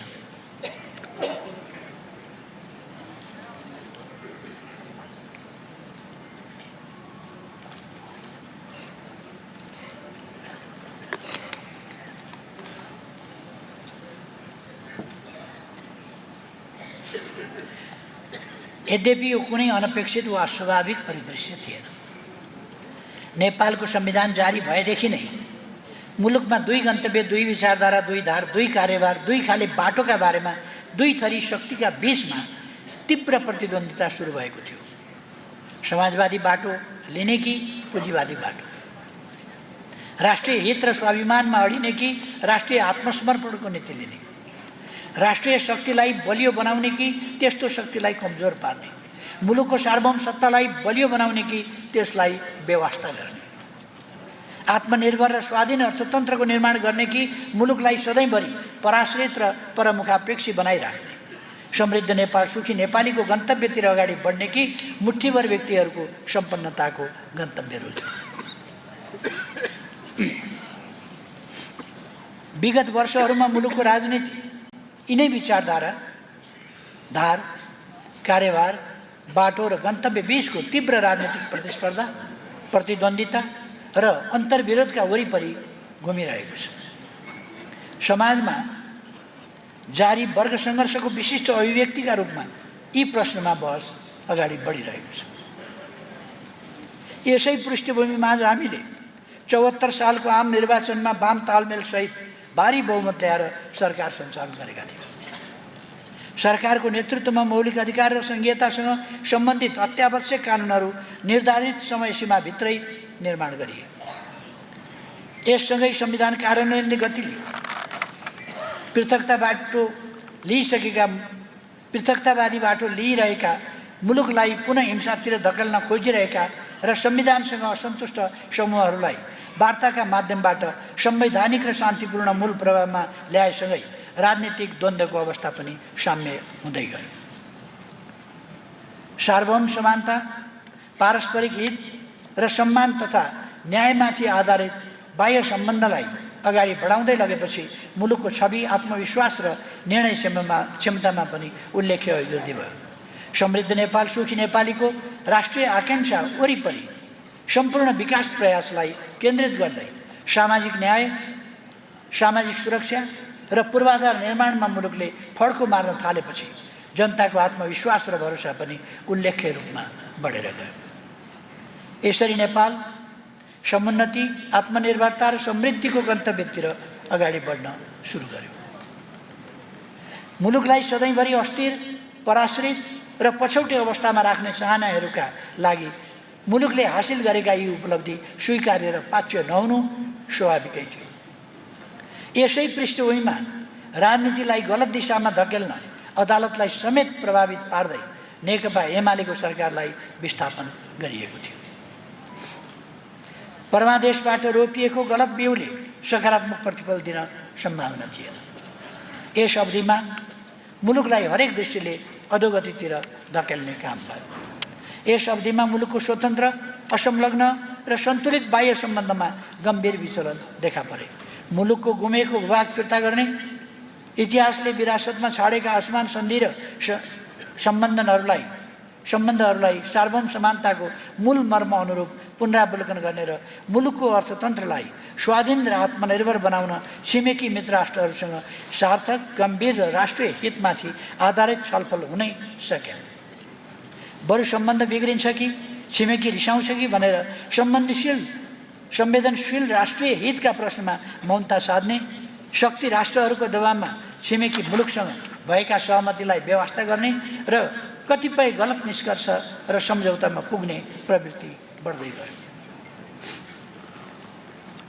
संवेदनशील भूराजनीतिक परिस्थितिमा रहेको कुनै पनि मुलुकले यदि विदेश नीतिमा सन्तुलन गुमायो, शक्ति राष्ट्रहरूका रणनीतिक स्वार्थमा संलग्न हुन थाल्यो र राष्ट्रिय हितको रक्षाका मुख्य प्रश्नबाट बरालिन थाल्यो भने गम्भीर राष्ट्रिय सङ्कट पैदा हुन्छ भन्ने कुरा हामीले देखिरहेका छौँ।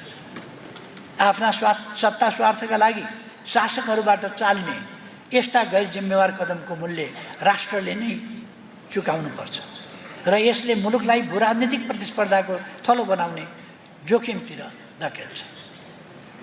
नेपाल त्यही दिशातिर धकेलिँदै थियो।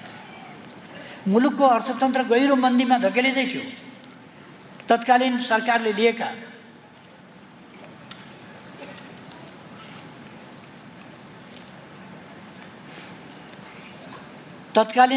लिएका गलत आर्थिक नीति, निहित स्वार्थका लागि व्यवसायीहरूसँग गरिएका विभेदपूर्ण व्यवहार र विकास निर्माणका काममा पूर्ण व्यवस्था आदिले गर्दा अर्थतन्त्र सङ्कटमा फस्दै गयो। विदेशी मुद्रा सञ्चित र विप्रेषण बाहेक अर्थतन्त्रका प्राय सबै सूचक नकारात्मक बन्न पुगे। व्यापार घाटा बढ्दै गयो। राष्ट्रिय उत्पादनमा निरन्तर ह्रास आउन थाल्यो। पुँजीगत खर्च हुन नसक्दा पुँजी र बजारको गतिशीलतामा अवरोध उत्पन्न भयो। आर्थिक वृद्धि न्यून भयो। निर्माण सम्पन्न भएका आयोजनाहरूको पनि समयमा भुक्तानी दिइएन। राजस्व सङ्कलन न्यून भयो र यसले चालु खर्च पनि धान्न नसक्ने स्थिति उत्पन्न भयो, जसले गर्दा आर्थिक वर्षको सुरुदेखि नै आन्तरिक ऋण उठाउने स्थिति बन्यो। सामाजिक सुरक्षा र स्वास्थ्य बिमाको रकम समेत समयमा निकासा भएनन् र स्थानीय तहमा जाने अनुदान कटौती भए। सशस्त्र द्वन्द्व, भूकम्प र कोभिड महामारीका बेलामा समेत व्यवसाय धानेर बसेका व्यवसायीहरू अत्यन्त निराश र हतोत्साहित स्थितिमा पुगे। व्यवसाय बन्द हुने र व्यवसायी पलायन हुने क्रम बढ्दै गयो।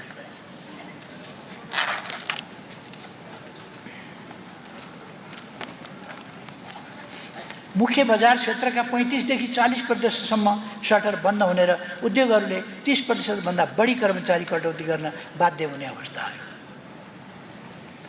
दैनिक उपभोग्य वस्तुमा भएको असीमित मूल्य वृद्धि र चर्को मुद्रास्फीतिका कारण सर्वसाधारण नागरिक र उपभोक्ताको जीवन अत्यन्त कष्टकर बन्न पुग्यो। मिटर ब्याज पीडितहरू सडकमा आउन बाध्य भए। लघुवित्त संस्थाहरूको अनियन्त्रित ब्याजले कयौं सर्वसाधारणका घर दैलो बन्द गरायो। बिचौलिया, कालाबजारिया, मुनाफाखोरहरू र दलाल पुँजीपतिहरूको बिगबिगी बढेर गयो। राजनीतिक गठबन्धनको आवरणमा खतरनाक वित्तीय गठबन्धन निर्माण गरेर राज्य स्रोतको दोहन गर्ने, निश्चित व्यापारिक घरानाको स्वार्थमा करका दर हेरफेर गर्ने, निश्चित र स्वार्थी समूहलाई ठूला वित्तीय कारोबार हस्तान्तरण गर्ने जस्ता गम्भीर विकृतिहरू बढ्दै गए। वित्तीय सुशासन र सङ्गठित अपराधसँग सम्बन्धित प्रतिबद्धता पूरा नगरिएका कारण नेपाल अन्तर्राष्ट्रिय वित्तीय क्षेत्रमा कालो सूचीमा पर्ने जोखिम बढेर गयो, जुन जोखिम अझै पनि कायमै छ। सत्ता संरक्षित तस्करी, सङ्गठित अपराध र भ्रष्टाचार भयावह बन्दै गयो। त्यस्ता आपराधिक काममा सरकारकै कतिपय मान्छे संलग्न हुने मात्रै होइन, सिङ्गो राज्य संयन्त्रलाई नै त्यस्ता काममा प्रयोग गर्ने प्रयास भयो। नागरिकता संशोधन विधेयक प्रमाणीकरणका क्रममा गरिएको जालझेल र गम्भीर अपराधमा संलग्नहरूलाई आम माफी दिन राष्ट्रपति संस्थाको दुरुपयोग, आफू अनुकूल काम नगरेपछि तत्कालीन प्रधान न्यायाधीशसँग प्रतिशोध साध्न प्रयोग गरिएको महाभियोग प्रस्ताव, निज स्वार्थपूर्तिका लागि सेटिङ मिलाउन अदालतमाथि दिइएका दबाव, रेड क्रस गैर आवासीय नेपाली सङ्घ, स्काउट जस्ता गैर राजनीतिक संस्थामाथि गरिएका प्रतिशोध र हस्तक्षेप आदिले राज्यका अङ्ग र संस्थाहरूको संवैधानिक मर्यादा तथा गरिमालाई ध्वस्त बनाउँदै लगे। यो निकै चिन्ताजनक विषय थियो।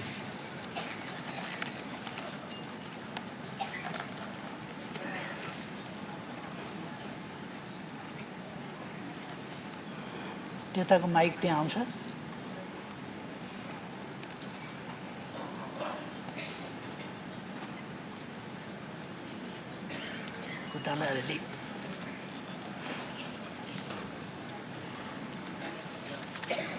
केही वर्ष अगाडिसम्म वैदेशिक रोजगारीमा जानेको सङ्ख्या 19%सम्मले कम हुने, अर्थात् हाम्रो समयमा वैदेशिक रोजगारीमा जति गइरहेका थिए त्यसमा 19%ले कमी आएको थियो।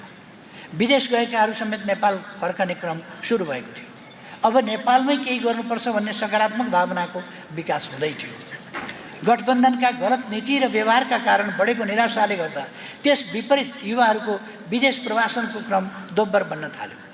गत वर्ष मात्रै जनसङ्ख्याको झन्डै 2.5% अथवा 7 लाखभन्दा बढी युवा बाहिरिए। युवाहरू नै रित्तिने गरी भइरहेको यस प्रवासन र यस मार्फत फैलिएको नैराश्य र हताशालाई सम्बोधन गर्नु अनिवार्य थियो।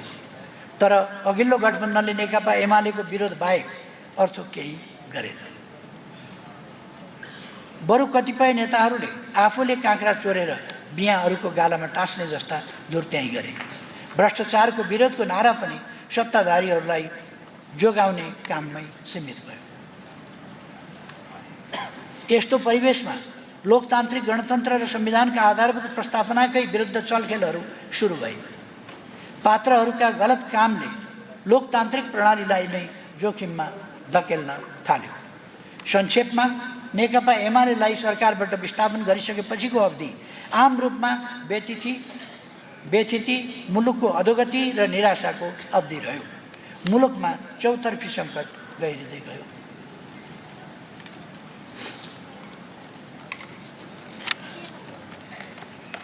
अब म नयाँ राजनीतिक समीकरण र सत्ता सङ्घर्ष, सत्ता सहकार्य, यो नयाँको बारेमा केही भन्न चाहन्छु। यस परिस्थितिबाट हामी आयौँ र यस्तो गम्भीर परिस्थितिलाई जिम्मेवार पार्टीको हैसियतले हामीले मुख दर्शक भएर हेर्न सक्दैनथ्यौँ। यद्यपि हामी पार्टीलाई निर्णायक राष्ट्रिय शक्तिका रूपमा विकास गर्ने र निर्वाचनका माध्यमबाटै गठबन्धनलाई परास्त गरेर राजनीतिको गलत कोर्स सच्याउने कामलाई प्राथमिकतामा राखेर क्रियाशील थियौँ। तर निर्वाचनको मात्रै प्रतीक्षा गरिरहँदा मुलुक झनै गहिरो सङ्कटमा फस्ने र आन्तरिक र बाह्य शक्तिहरू केन्द्रहरूले आफ्ना सङ्कीर्ण स्वार्थका लागि त्यसको फाइदा उठाउने जोखिम बढ्दै गयो। आन्दोलनको आँधीबेहरी उठाएर सरकारका गलत कामलाई रोक्न र गठबन्धनलाई पराजित गर्ने विकल्प पनि थियो। तर हामीले सम्भव भएसम्म राजनीतिक शक्तिहरूलाई गोलबन्द गर्दै त्यस जनविरोधी गठबन्धनलाई भत्काउने र तुलनात्मक रूपमा देशका लागि अनुकूल राजनीतिक समीकरण निर्माण गर्ने विकल्प रोज्यौँ। यसका लागि हामीले विभिन्न राजनीतिक शक्तिसँग संवाद गऱ्यौँ र अन्त्यमा रणनीतिक कौशलका साथ यो नयाँ राजनीतिक समीकरण निर्माण गऱ्यौँ। 2080 साल फागुन 21 गते नेकपा एमाले, माओवादी केन्द्र, रासोपा, जसपा र नेकपा यस सम्मिलित नयाँ सरकार बनेर नयाँ सत्ता सहकार्य सुरु भएको छ। यससँगै मुलुकको राजनीति केही हदसम्म अनुकूल बनेको छ। नेकपा एमालेका विरुद्ध खडा गरिएको गठबन्धन र बनाइएको घेराबन्दी तोडिएको छ। राष्ट्रिय राजनीतिमा एमालेको नेतृत्वदायी भूमिका फेरि एकपटक स्थापित भएको छ। नयाँ सत्ता सहकार्यबाट जनतामा अलिकति भए पनि आशा र भरोसा पुनर्जागृत भएको छ। सत्ता सहकार्य निर्माण गरिरहँदा हाम्रो पार्टीले आफ्नो कुनै स्वार्थलाई केन्द्रमा राखेको छैन। देशको स्वार्थ नै हाम्रो पार्टीको पनि स्वार्थ हो। यससँग हाम्रा निश्चित अपेक्षा र प्राथमिकता जोडिएका छन्। हामी चाहन्छौँ सन्तुलित, असंलग्न, विश्वसनीय, दिगो र पारस्परिक विश्वास र लाभमाथि आधारित परराष्ट्र नीतिका आधारमा मुलुकको बाह्य सम्बन्ध परिचालन होस्। कुनै पनि स्वतन्त्र राष्ट्रले अरूको आदेश, निर्देश वा हितका लागि काम गर्नुपर्ने बाध्यता स्वीकार गर्न सक्दैन। हामी स्वाधीनताको साँचो प्रयोगमा जोड दिन चाहन्छौँ। राष्ट्रिय हितलाई केन्द्रबिन्दुमा राखेर छिमेकी लगायत सबै मित्र राष्ट्रहरूसँग विश्वसनीय सम्बन्ध र आर्थिक साझेदारी विकास गर्न चाहन्छौँ।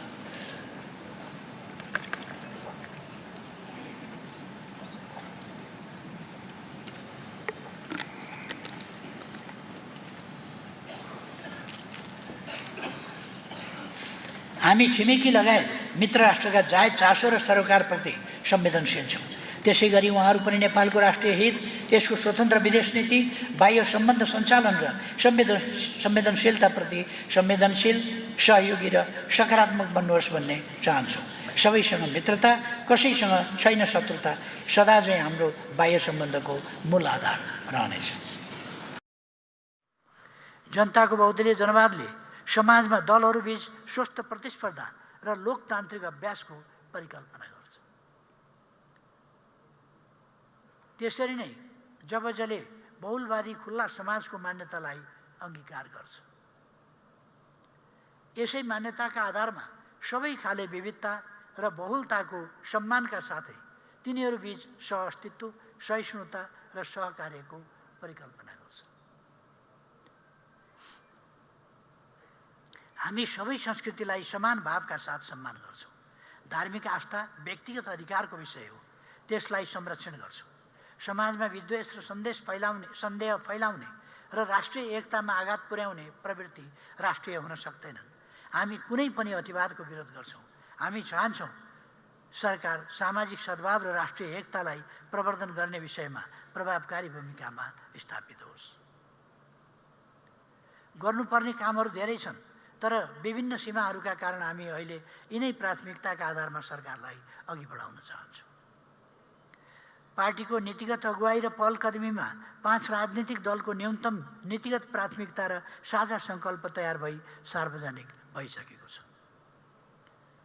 दस्तावेजमा संविधानको मर्म र भावना विपरीत राज्य सञ्चालनमा प्रकट विचलन रोकी सङ्घीय लोकतान्त्रिक गणतन्त्रलाई सुदृढ गर्न विद्यमान आर्थिक शिथिलता, दण्डहीनता एवं व्यावसायिक निराशालाई चिर्दै जनतामा राज्यप्रति आशा र भरोसा पैदा गर्न, विशेषतः युवाहरूमा प्रकट नैराश्यता, आक्रोश र नकारात्मक सोचमा परिवर्तन गरी सबै सङ्घर्ष र आन्दोलनले ल्याएको दूरगामी महत्त्वका उपलब्धिको रक्षा गर्न, राष्ट्रिय स्वाधीनता, सार्वभौमसत्ता र भौगोलिक अखण्डता र नेपाल राष्ट्र तथा नेपाली जनताको सर्वोपरि हितलाई केन्द्रमा राखी सुदृढ र सन्तुलित अन्तर्राष्ट्रिय सम्बन्ध विकास गर्न र प्रत्येक नेपालीलाई आफ्नो इतिहास र स्वाभिमान, सङ्घर्ष र बलिदान, परिवर्तन र उपलब्धिप्रति गौरवबोध गराउन तथा राष्ट्रिय आवश्यकता तथा जनचाहना अनुरूप समाजवाद उन्मुख आर्थिक सामाजिक रूपान्तरणका लागि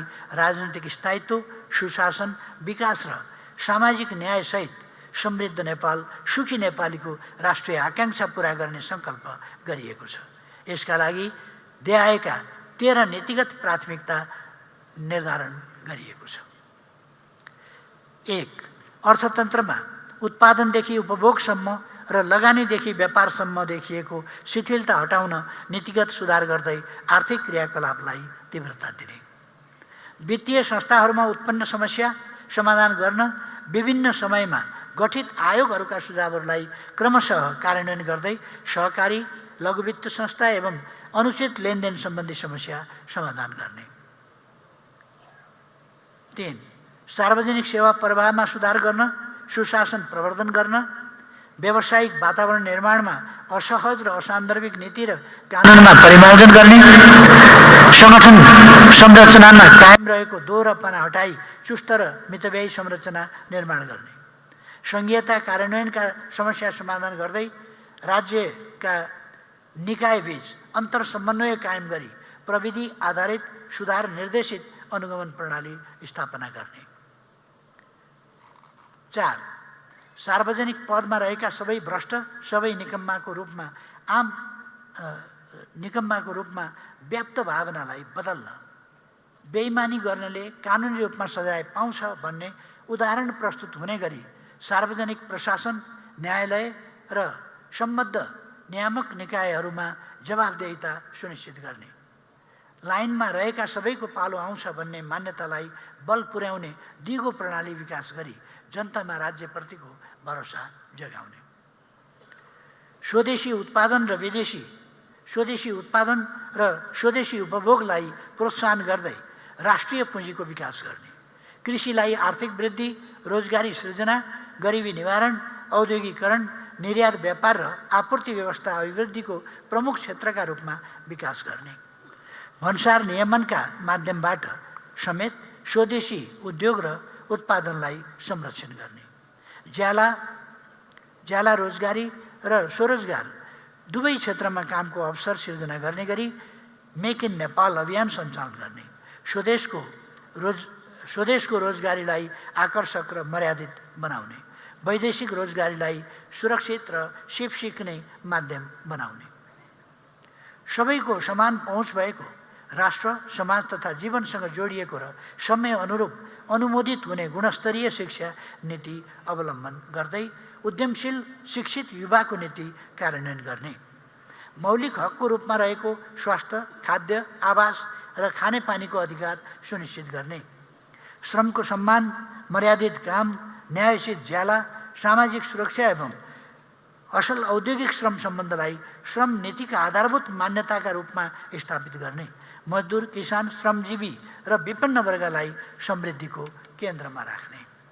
7.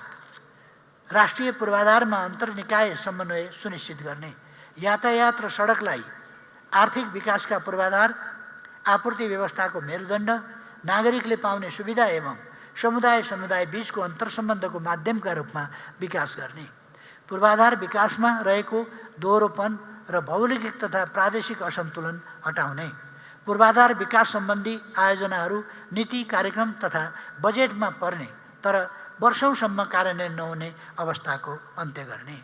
8.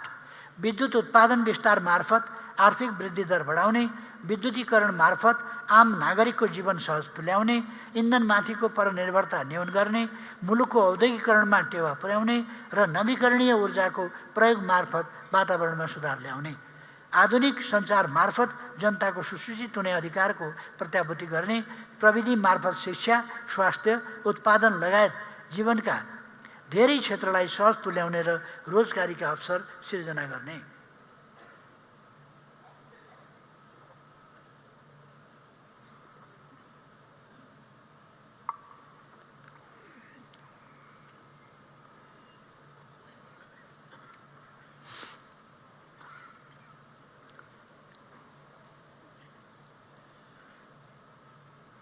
नौ, भूमिमा किसानहरूको सहज पहुँच उपलब्ध गराउन, भूमिको वैज्ञानिक व्यवस्थापन मार्फत यसको सही सदुपयोग गर्न र आवास सम्बन्धी मौलिक हक कार्यान्वयनको सुनिश्चित गर्न आवश्यक प्रक्रिया अगाडि बढाउने, जलवायु परिवर्तनले उत्पन्न गरेको जोखिम न्यूनीकरण गर्ने, वातावरणको सुरक्षा गर्ने र हरित अर्थतन्त्रको विकास गर्ने। 10.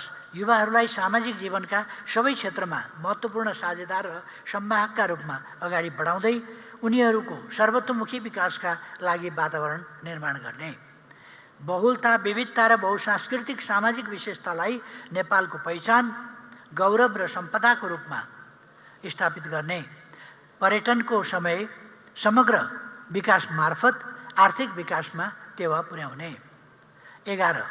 लैङ्गिक समानता, सामाजिक समावेशिता र समानता प्रत्याभूत गर्ने एवं महिला सहभागिता र लैङ्गिक समानता सम्बन्धमा आजसम्म हासिल उपलब्धिहरूलाई अझ दिगो, परिणाममुखी र सार्थक तुल्याउने। शान्ति प्रक्रियाका बाँकी कामलाई टुङ्ग्याउन तत्काल कानुनी प्रबन्ध गर्ने, पीडितलाई केन्द्रमा राखी तथ्यको आधारमा सत्य स्थापित गर्ने, सत्यको आधारमा न्याय, क्षतिपूर्ति, परिपूरण, माफी र मेलमिलापका माध्यमबाट द्वन्द्व सिर्जित पीडाको सम्बोधन गर्ने। र 13. नेपालको राष्ट्रियता, सार्वभौमसत्ता, भौगोलिक अखण्डता, स्वाधीनता, स्वतन्त्रता, स्वाभिमान र राष्ट्रिय हितको रक्षालाई केन्द्रबिन्दुमा राख्ने। संयुक्त राष्ट्रसङ्घको बडापत्र, पञ्चशीलको सिद्धान्त, विश्व शान्तिका मान्यता, अन्तर्राष्ट्रिय प्रतिबद्धता तथा न्यायमा आधारित स्वतन्त्र, तटस्थ र अल्पसङ्ख्यक परराष्ट्र नीति अवलम्बन गर्ने। यी नीतिहरू आम रूपमा सही छन्। यिनको कार्यान्वयनले मुलुकको राजनीति, अर्थतन्त्र र बाह्य सम्बन्ध लगायत धेरै विषयमा सकारात्मक उपलब्धि हासिल हुनेछन्। नयाँ सरकार बनेसँगै केही सकारात्मक काम थालनी भएका छन्। सहकारी पीडितहरूको समस्या समाधानका लागि सम्बद्ध मन्त्रालयले सहमति गरेको छ। मिटर ब्याजीहरूसँग सम्झौता भएर सडक आन्दोलन स्थगित भएको छ। किसानहरूसँग दुधको बक्यौता रकम तत्काल भुक्तानी गर्ने सहमति भएको छ। बाँसबारीको 10 रोपनी जग्गा सरकारको नाममा फिर्ता ल्याइएको छ। सरकारले भूमि आयोग गठन गरेर भूमिहीन र अव्यवस्थित बसोबासीहरूका समस्या दिगो रूपमा समाधान गर्ने तयारी गरेको छ। किसानलाई मलको अभाव हुन नदिने प्रत्याभूति गरेको छ। हिजो सत्ताको आडमा उन्मुक्ति पाएका या अनुसन्धान र अभियोजन हुन नसकेका कतिपय मुद्दाहरूमा नयाँ ढङ्गबाट स्वतन्त्र अनुसन्धान, अभियोजन र कारबाही सुरु भएको छ। यी विषयहरू सकारात्मक छन्, तर अझै धेरै गर्नुपर्नेछ। सरकारले जनतामा व्याप्त निराशा छिर्ने र देश अगाडि बढ्छ भन्ने विश्वास जगाउने गरी तीव्र रफ्तारमा काम गर्नुपर्नेछ। विगतका कतिपय घटना, सन्दर्भ र अनुभवका आधारमा जनताको मनमा यस सहकार्यको दिगोपनामाथि आशंका छन्। यसको खण्डन कुनै औपचारिक मन्तव्य वा वक्तव्यबाट होइन, व्यवहारबाटै गरिनेछ। यसलाई विफल पार्न आरम्भदेखि नै विभिन्न तत्त्वहरू क्रियाशील रहेको पनि देखिएको छ। तर राजनीतिलाई सधैँभरि प्रयोगको थलो बनाइराख्न सकिँदैन। त्यसो गर्न थालियो भने कुनै दिन आफैद्वारा निर्मित व्यूहमा फस्न सकिन्छ भन्ने तथ्यलाई सबैले एकता राख्नुपर्छ। हाम्रो पार्टी यस सहकार्यलाई दिगो, परिणाममुखी र सफल बनाउन आफ्नो सम्पूर्ण सामर्थ्य केन्द्रित गर्नेछ।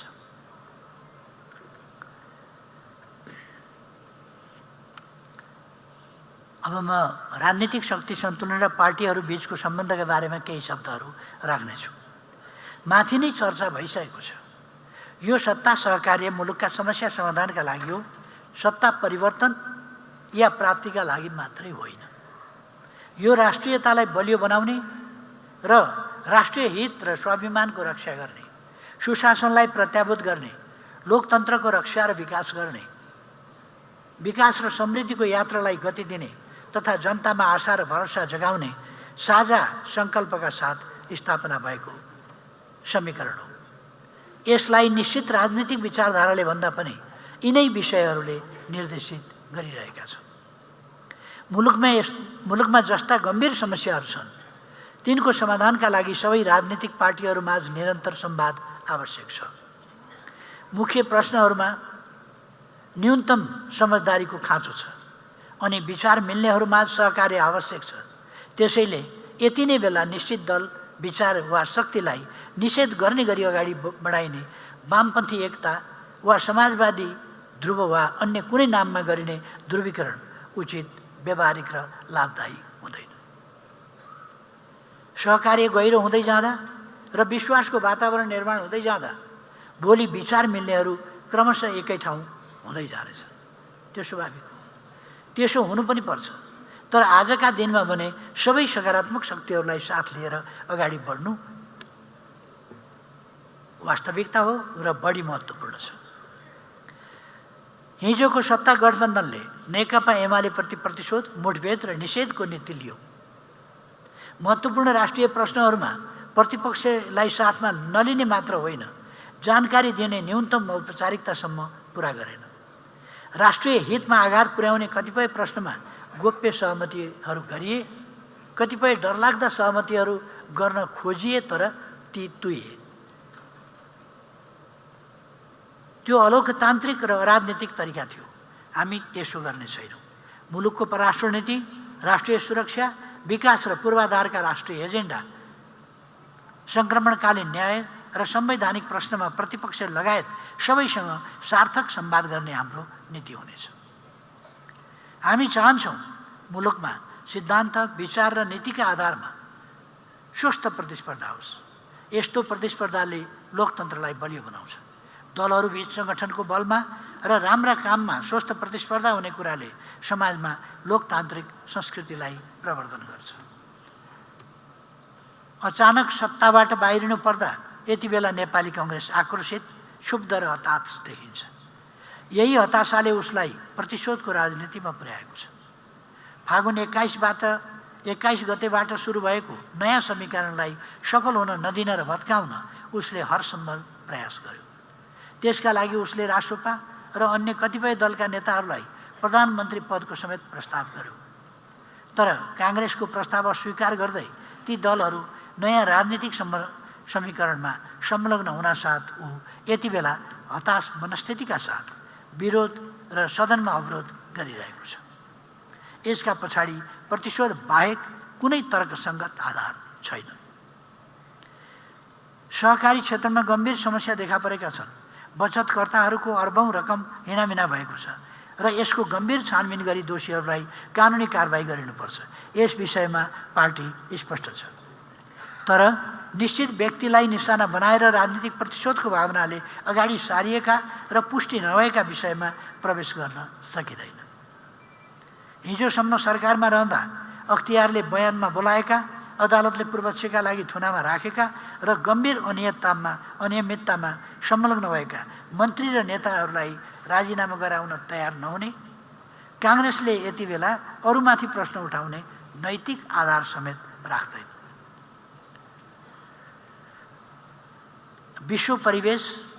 बदलिँदो विश्व परिवेश, भूराजनीति र हाम्रो विदेश नीतिको सम्बन्धमा 2-4 शब्द म फेरि राख्न चाहन्छु। यस बीचमा नेपालमा समेत प्रत्यक्ष परोक्ष प्रभाव पर्ने गरी विश्व परिस्थिति, विश्व वित्तीय व्यवस्था र भू राजनीतिमा परिवर्तन भइरहेका छन्।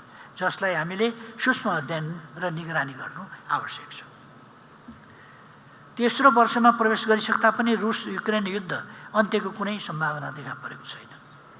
यसले सिर्जना गरेको मानवीय सङ्कट र खाद्यान्न तथा इन्धनको आपूर्ति श्रृङ्खलामा पारेको असरले विश्वलाई नै प्रभावित गरेको छ। कोभिड महामारीपछि तङ्ग्रिन थालेको विश्व अर्थतन्त्रमा यसले नकारात्मक असर गरेको छ। नेकपा एमाले रुस युक्रेन युद्ध यथाशीघ्र अन्त होस्, दुवै देश आफ्ना सार्वभौम सीमाभित्र शान्तिपूर्ण रूपमा रहन सकुन् र त्यो भूमिमा विश्व शक्ति राष्ट्रहरूको शक्ति प्रदर्शनको थलो र क्षेत्रीय द्वन्द्वको केन्द्रभाग नबनोस् भन्ने मान्यता राख्दछ। 7 अक्टोबर 2023 मा हमास लडाकुहरूले इजरायलमाथि गरेको साङ्घातिक आक्रमण र त्यसको बदला स्वरूप इजरायलले गाजा क्षेत्रमा सुरु गरेको प्रत्याक्रमणले ठूलो मानवीय सङ्कट निम्त्याएको छ। हमास आक्रमणमा परि झन्डै 1200 इजरायली नागरिक मारिएका थिए भने सयौं बन्धक बनाइएका थिए। कयौं बन्धक अझै रिहा भएका छैनन्। इजरायलको निशंस आक्रमणमा परि गाजा क्षेत्रमा 14,000 भन्दा बढी बालबालिका र 10,000 हाराहारीमा महिलासहित 32,000 भन्दा बढी प्यालेस्टाइनी नागरिकहरू मारिएका छन्। 8,000 भन्दा बढी मानिस भग्नावशेषभित्र पुरिएको अनुमान छ। संयुक्त राष्ट्रसङ्घका सहायता कर्मीहरू समेत मारिने, अस्पतालमाथि बमबारी गर्ने एवं खाद्यान्न र पानी समेत वितरण अवरुद्ध गर्ने कामले यति बेला गाजा क्षेत्र भोकमरी, अभाव र मानवीय सङ्कटले आक्रान्त भएको छ। युद्धका बाछिटा अन्यत्र पनि फैलन थालेका छन्। प्यालेस्टाइनी जनताको समर्थनको नाममा यमनका हुथी विद्रोहीहरूले लाल सागरमाथि गरिरहेको लगातारको आक्रमणले त्यस क्षेत्रको जलमार्ग समेत प्रभावित भएको छ। यसले विश्वकै आपूर्ति श्रृङ्खलालाई असर पारेको छ। क्षेत्रीय युद्धको आशंका बढेको छ। नेकपा एमाले जुनसुकै स्वरूप, आवरण र नाममा गरिने आतङ्ककारी क्रियाकलापको दृढ विरोध गर्दछ। प्यालेस्टाइनी जनताको स्वतन्त्र र सार्वभौम राज्यको मागप्रति हाम्रो निरन्तर समर्थन रहँदै आएको छ। स्वीकृत अन्तर्राष्ट्रिय सीमाभित्र इजरायल र प्यालेस्टाइन शान्तिपूर्वक रहन पाउनुपर्छ भन्ने संयुक्त राष्ट्रसङ्घको 2 राज्य समाधानको विकल्पलाई हामी समाधान गर्छौँ र त्यो विकल्पको कार्यान्वयनबाट मात्रै त्यस क्षेत्रमा दिगो शान्ति कायम हुन सक्छ भन्ने विश्वास गर्दछौँ। हामी त्यस क्षेत्रमा तत्काल युद्धविराम गर्न, नेपाली युवा विपिन जोशी सहित सबै बन्धकहरू रिहा गर्न, मानवीय सहायताको आपूर्तिलाई निर्बाध सञ्चालन गर्न र हत्या हिंसाको अमानवीय श्रृङ्खला तत्काल अन्त्य गर्न माग गर्दछौँ। विगतमा आफैले स्वीकारेको एक चीन नीतिको मान्यता विपरीत ताइवानका विषयमा अमेरिकाको दोहोरो र उत्तेजनात्मक भूमिकाले त्यस क्षेत्रमा तनाव बढाइरहेको छ। एसिया प्रशान्त क्षेत्रमा तनाव बढाउने, सैन्य शक्ति विकेन्द्रित गर्ने र ध्रुवीकरण गर्ने कुनै पनि कदम विश्व शान्ति र क्षेत्रीय स्थायित्वका लागि हानिकारक हुन्। त्यस्ता क्रियाकलापहरू तत्काल बन्द गरिनुपर्छ भन्ने हाम्रो स्पष्ट दृष्टिकोण छ। हामी म्यानमारमा लोकतन्त्रको तत्काल पुनर्स्थापनाको पक्षमा छौँ। जननिर्वाचित संसदलाई भङ्ग गर्ने, जननिर्वाचित प्रतिनिधिहरूलाई बन्दी बनाउने र शान्तिपूर्ण विरोध प्रदर्शनमाथि हिंसात्मक दमन गर्ने काम कुनै पनि अर्थमा स्वीकार्य हुन सक्दैन। दक्षिण एसियामा बढिरहेको दक्षिणपन्थी अतिवाद र विभिन्न मुलुकमा लोकतन्त्रमाथि भइरहेका सैन्य हस्तक्षेपप्रति हामी चिन्तित छौँ। हामी कुनै पनि भूभागमा भइरहेका युद्ध र बाह्य हस्तक्षेपको विरुद्ध छौँ। लोकतन्त्र र शान्तिको पक्षमा छौँ।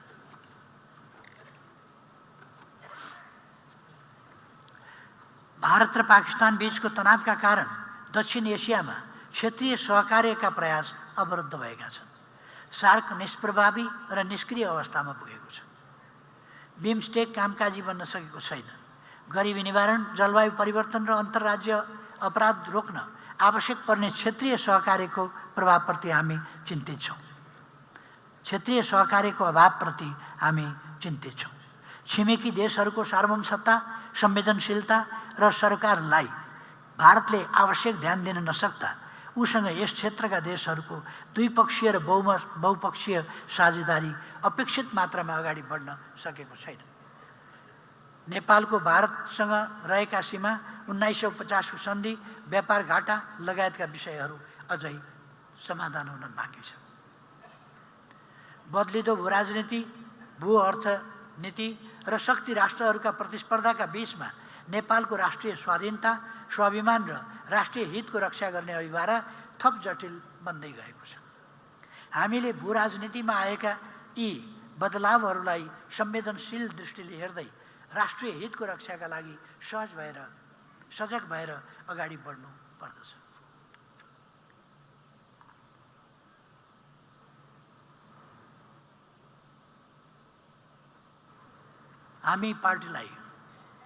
हाम्रो पार्टीलाई जो राष्ट्रिय शक्ति हो, मूल राष्ट्रिय शक्ति हो, यस प्रमुख राष्ट्रिय शक्तिलाई निर्णायक राष्ट्रिय शक्तिको रूपमा विकास गर्न चाहन्छ।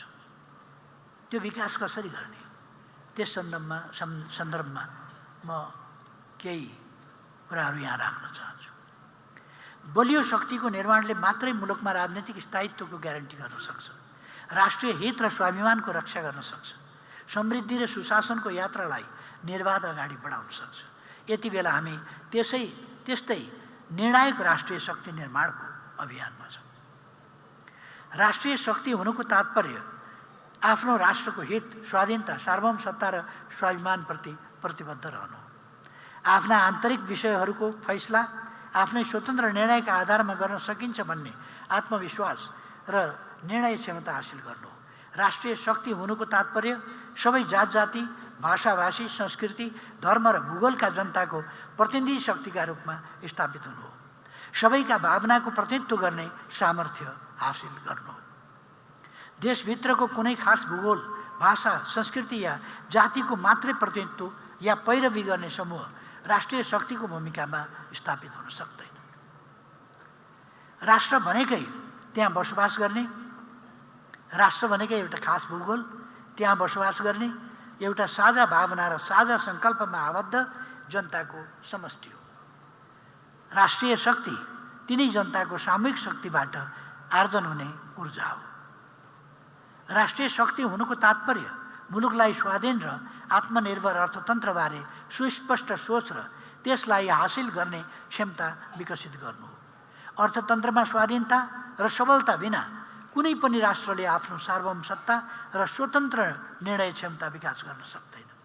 त्यसैगरी बलियो राष्ट्रिय शक्ति निर्माणको पूर्व शर्त भनेको लोकतन्त्र, सामाजिक न्याय र मानव अधिकारको पूर्ण पर्याप्ति हो। यी विषयहरूको विद्यमानताले मात्रै सबै जनताको भावना, क्षमता र सामूहिक शक्तिलाई उद्घाटित गर्न सक्छ। राष्ट्रप्रतिको अपनत्व, माया र देशभक्तिलाई प्रस्फुटित गर्न सक्छ र राष्ट्र निर्माणको साझा सङ्कल्प विकास गर्न सक्छ।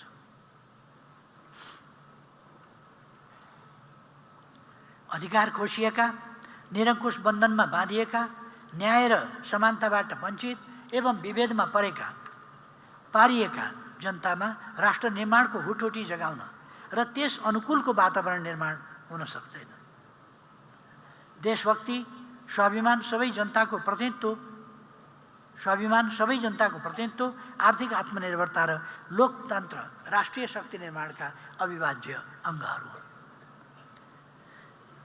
विक्रम सम्वत 1990 को दशकदेखि नेपालमा सङ्गठित राजनीतिको सुरुवात भएसँगै राष्ट्रिय शक्ति उदायो र त्यसको केही पछि नै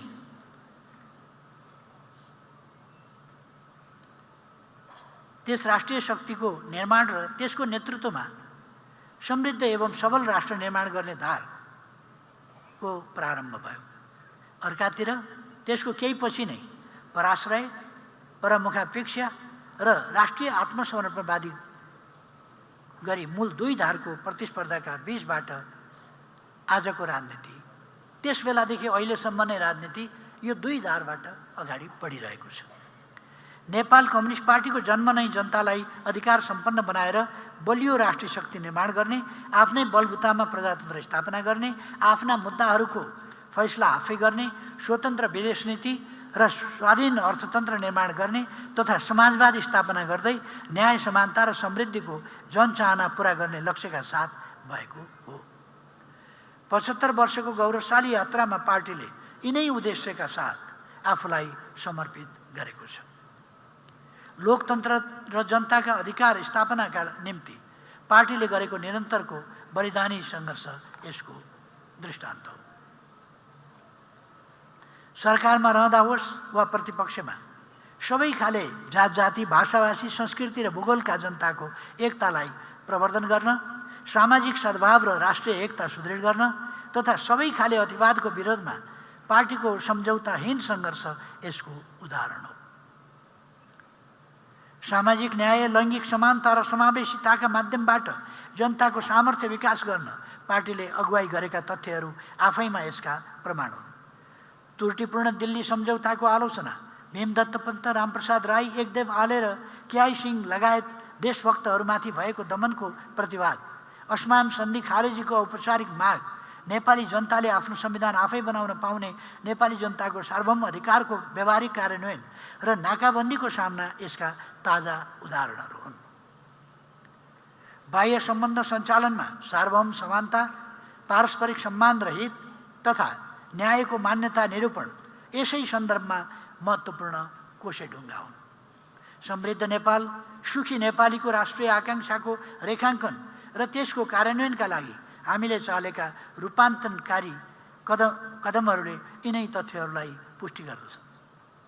2007 सालको क्रान्तिपछि पार्टीमाथि प्रतिबन्ध लगाइनु, 52 सालमा पार्टीलाई अल्पकालमै सरकारबाट विस्थापित गरिनु, 73 सालमा पार्टी नेतृत्वको सरकारलाई अपदस्थ गरिनु र झन्डै 2/3 हाराहारीमा रहेर राजनीतिक स्थायित्व, मुलुकको समृद्धि, सामाजिक न्याय र अन्तर्राष्ट्रिय जगतमा राष्ट्रको छवि सबल बनाउँदै गरेको पार्टीलाई 3 वर्षमै विभाजित गरिनुको अन्तर्यमा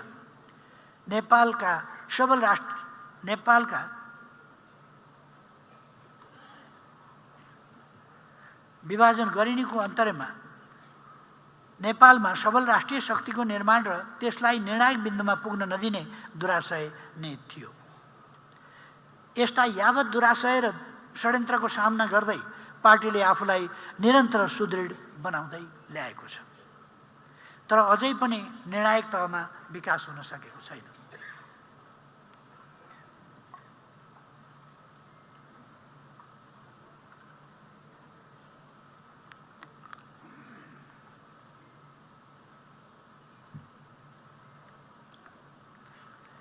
एकाउन्न सालमा तत्कालीन प्रतिनिधि सभाका 205 मध्ये 88 झन्डै 43% स्थानमा विजय हासिल गरेर पार्टीले एउटा उचाइ हासिल गरेको थियो। 74 को आम निर्वाचनमा प्रतिनिधि सभाका 275 स्थानमध्ये 121 44% स्थान र लोकप्रिय मतमा 34% हासिल गरेर इतिहासमा सर्वाधिक उचाइ हासिल गरेको थियो। पछि नेकपा माओवादी केन्द्रसँग पार्टी एकीकरण गर्दै वामपन्थीहरूको प्रबल बहुमत निर्माण गरिएको थियो। फेरि पनि बलियो राष्ट्रिय शक्ति निर्माण हुन नदिने प्रपञ्चमा उचाइमा पुगेको त्यस आन्दोलनलाई विभाजित गर्ने काम भयो। आज आन्दोलन तुलनात्मक रूपमा हिजोको त्यो उचाइसँग अलिकति खस्किएको अवस्था छ।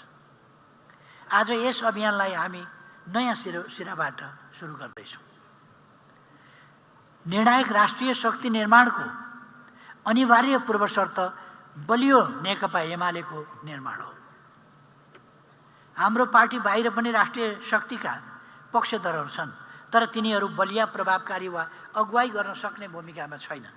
बलियो नेकपा एमालेको नेतृत्वमा मात्रै तिनीहरूलाई राष्ट्र निर्माणका काममा गोलबन्द गर्न सकिन्छ।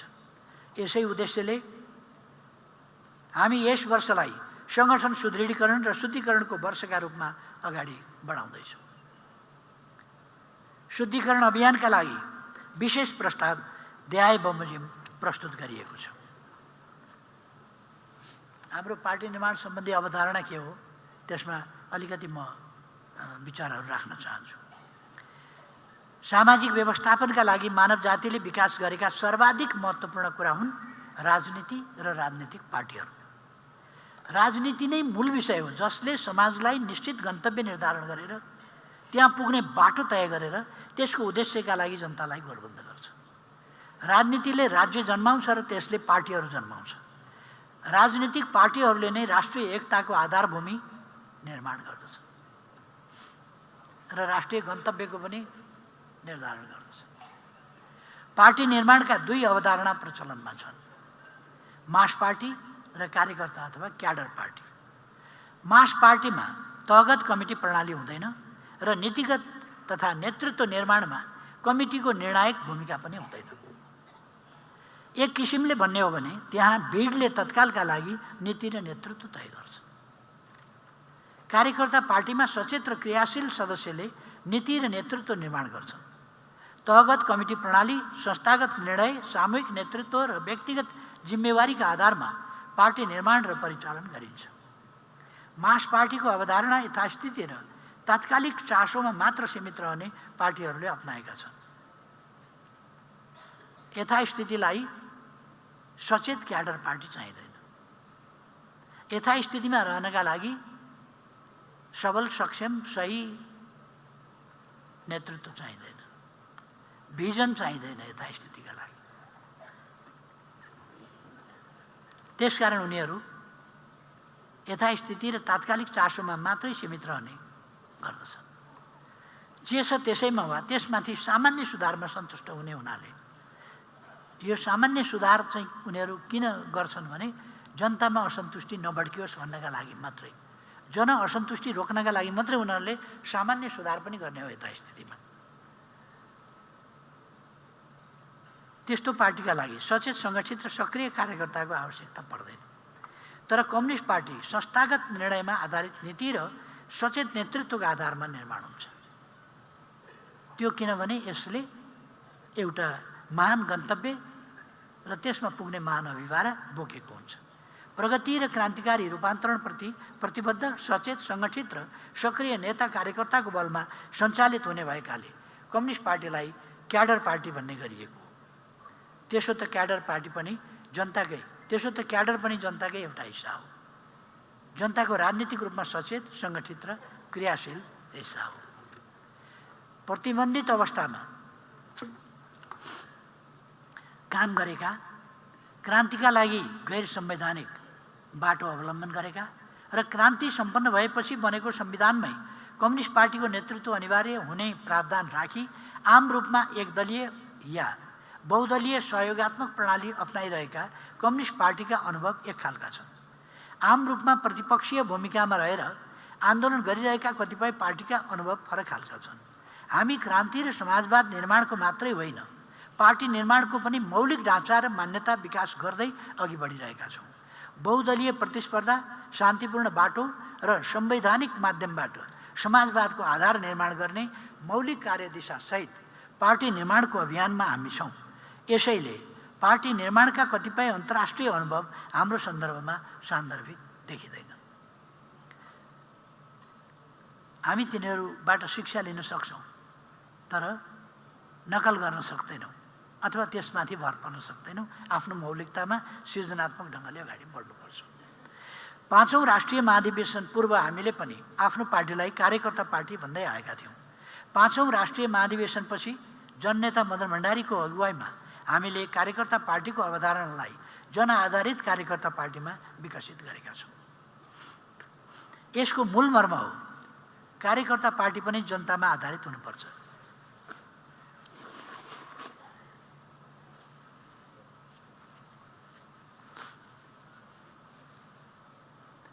पार्टीका नेता कार्यकर्ता जनताका सुख दुःखमा सहभागी हुनुपर्छ, जनतासँग एकाकार हुनुपर्छ, जनताको हित र प्रगतिको पक्षमा सक्रिय हुनुपर्छ र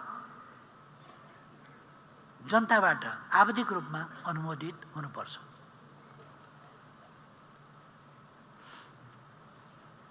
पार्टी जनताका सुझाव, समर्थन र चाहना अनुरूप सञ्चालन हुनुपर्छ। तर पार्टीको नीति र नेतृत्व निर्माणमा भने सचेत कार्यकर्ताहरूको निर्णायक भूमिका हुनुपर्छ र श्रृङ्खलाबद्ध कमिटी प्रणाली अक्षुण्ण रहनुपर्छ। पार्टी निर्माणको यो अवधारणा जनताको बहुदलीय जनवादको बाटोबाट क्रान्ति सम्पन्न गर्ने हाम्रो कार्यदिशासँग अविभाज्य ढङ्गले जोडिएको छ। 7औं महाधिवेशनमा प्रस्तुत र 8औं महाधिवेशनबाट पारित पार्टी जीवनको लोकतान्त्रिकरणको मान्यतासहित जन आधारित कार्यकर्ता पार्टीको अवधारणालाई हामीले यसबीचमा अझ सुदृढ तुल्याएका छौँ। हाम्रो पार्टीको सङ्गठनात्मक सिद्धान्त जनवादी केन्द्रीयता हो। जनवादले पार्टीको सार्वभौम अधिकार पार्टी सदस्यमा निहित रहने सुनिश्चितता गर्छ। पार्टी सदस्यलाई सिद्धान्त, कार्यक्रम र नीति निर्धारण, नेतृत्व चयन लगायत पार्टी निर्माण र परिचालनका समग्र विषयमा अन्तिम अधिकारी मान्दछ। केन्द्रीयताले पार्टीका सिद्धान्त, कार्यक्रम, नीति र निर्णय कार्यान्वयन हुने कुराको आधार तयार गर्छ र त्यसको प्रत्याभूति गर्छ, त्यसको ग्यारेन्टी गर्छ।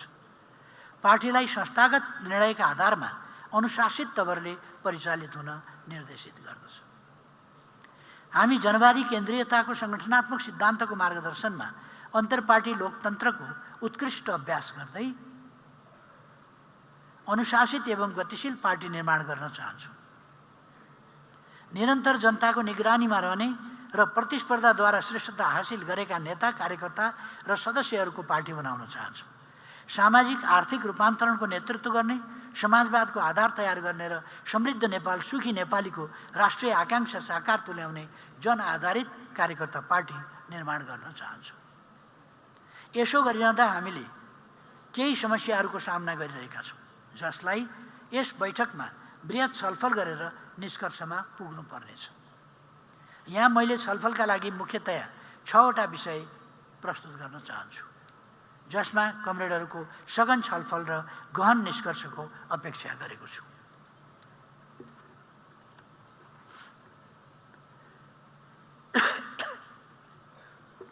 जनआधारित कार्यकर्ता पार्टी निर्माणका समस्या सम्बन्धमा विचार गर्नुपर्ने 6 वटा प्रश्नहरू। 1. पार्टी सदस्यता वितरण, नवीकरण र परीक्षणको सम्बन्धमा के कसरी? सदस्यता वितरण कस्ता व्यक्तिहरूलाई, कस्तो योग्यता पुगेका व्यक्तिहरूलाई कुन विधिबाट सदस्यता नवीकरण गर्ने? जनतामा आधारित कार्यकर्ता पार्टी, मूल्याङ्कनमा आधारित कार्यकर्ताको नेतृत्व विकास आदि प्रश्नहरूलाई ध्यानमा राखेर सदस्यताको वितरण, नवीकरण र परीक्षण कसरी गर्ने? 2. प्रतिनिधि छनौट, अधिवेशन र नेतृत्व चयनका सम्बन्धमा कसरी गर्ने? नचिनेका मान्छेहरूलाई भोट हालेर त्यसमार्फत कि मूल्याङ्कनको आधारमा मतदान त गर्ने, तर मान्छे चिन्दै नचिनिकन मतदान गर्ने कि चिनेर मतदान गर्ने? गुणदोषका आधारमा जानेर मतदान गर्ने कि नगर्ने? त्यसका निम्ति कस्ता विधि? नचिनेको मान्छेलाई मतदान गरेर लोकतन्त्र त हुँदैन। त्यसकारण तेस्रोमा कमिटी सञ्चालन, चेन अफ कमान्ड र कार्यकर्ताको मूल्याङ्कन कसरी गर्ने? मूल्याङ्कन पद्धति विकास कसरी गर्ने?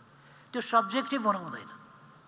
नेतालाई मन परेका भरको मूल्याङ्कन होइन, अब्जेक्टिभ मूल्याङ्कन। कति मिटिङ भए, कति बैठक भए, कति सदस्यता वितरण भए, कति कमिटी बनाइए, कति कमिटीका बैठकहरूमा भाग लियो, कति अनुगमन गरियो, कति प्रशिक्षणमा भाग लियो, कति प्रशिक्षण गरियो, के गरिए कामहरू, त्यसको कति प्रभावकारिताका साथ गरिए आदि कुराहरू। 4. कार्यशैली, जीवनशैली र कार्यकर्ताको आचरण सम्बन्धमा। 5. आर्थिक सामाजिक रूपान्तरण र जनचासोका विषय सम्बोधन गर्ने सवालमा।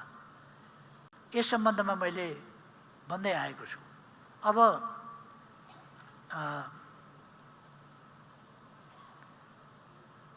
हामी जनताले के चाहन्छ भने नेता आफू जस्तै मात्रै होइन, आफूभन्दा पृथक हुनुपर्छ, त्यो अपेक्षा गर्छ। हामी त साधारण मान्छे हौँ, जे गरे पनि हुन्छ भन्ठान्छ, जस्तो भए पनि केही फरक पर्दैन। तर नेता त ऊ त उदाहरणीय हुनुपर्छ, ऊ दृष्टान्त योग्य हुनुपर्छ, ऊ प्रशंसनीय हुनुपर्दछ। यी कुरा माग गर्दछ। यसलाई कसरी गर्ने? त्यसै गरेर 5 मा आर्थिक सामाजिक रूपान्तरण र जनचासोका विषय सम्बोधन गर्ने सम्बन्धमा हामी अब राजनीति र सङ्गठन गरेर मात्रै हामीलाई पुग्दैन। हामी अब राजनीतिक क्रान्तिबाट अलिक आर्थिक परिवर्तनका, आर्थिक क्रान्तिका समयमा प्रवेश गरेका छौँ र अबको समय यदि राजनीतिक व्यवस्थालाई, प्रणालीलाई आर्थिक क्रान्ति या आर्थिक परिवर्तन, जनताको जीवनमा परिवर्तनसँग गाँसिएन भने त्यो फलदायी हुने छैन। यही कुरा मैले 48 सालमा संसदमा आएपछि, निर्वाचित भएर संसदमा आएपछि लगातार यो कुरा मैले राख्दै आएँ कि राजनीतिमा जुन परिवर्तन ल्याएका छौँ हामीले, त्यो त्यतिमा सीमित होइन। अर्थतन्त्रमा, आर्थिक जीवनमा, सामाजिक जीवनमा, जनताको जीवन स्तरमा, उसको शिक्षामा, उसको स्वास्थ्यमा, हरेक कुरामा परिवर्तित हुनुपर्दछ, रूपान्तरित हुनुपर्दछ। हाम्रो पार्टीको सबै साथीहरूले यही कुरा राख्दै आयो। हाम्रो पार्टीले यही दृष्टिकोण प्रस्तुत गर्दै आयो। जुन कुरा सही थियो हामीले लगातार भन्दै आएका छौँ। अब पनि हामी जनताका बीचमा गएर उनको आर्थिक जीवनमा परिवर्तन ल्याउने खालका केही काम गर्दैनौँ भने, उनलाई आर्थिक बाटो देखाउँदैनौँ भने, त्यसले हामीप्रति, हाम्रो पार्टीप्रतिको आकर्षण नजगाउन सक्छ, त्यो कायम नराख्न सक्छ। त्यसकारण हाम्रो साथीहरूले यसमा ध्यान दिनुपर्छ। अब 6औँमा निर्वाचन मार्फत निर्णायक राष्ट्रिय शक्ति निर्माण गर्ने सम्बन्धमा हाम्रो पार्टी समृद्ध नेपाल, सुखी नेपाली बनाउन चाहन्छ देशलाई, देशवासीलाई भने त्यसमा पुग्नका लागि निर्णायक राष्ट्रिय शक्ति आवश्यक छ। र त्यो निर्णायक राष्ट्रिय शक्ति जोसुकै निर्णायक भएर हुँदैन। प्रतिगामी, मिलिजुली, साँठगाँठवाला निर्णायक भएर त देख्यौँ नि हामीले, अर्थतन्त्र ओह्रालो लाग्छ, समाज ओह्रालो लाग्छ, फ्रस्ट्रेसन पैदा हुन्छ समाजमा।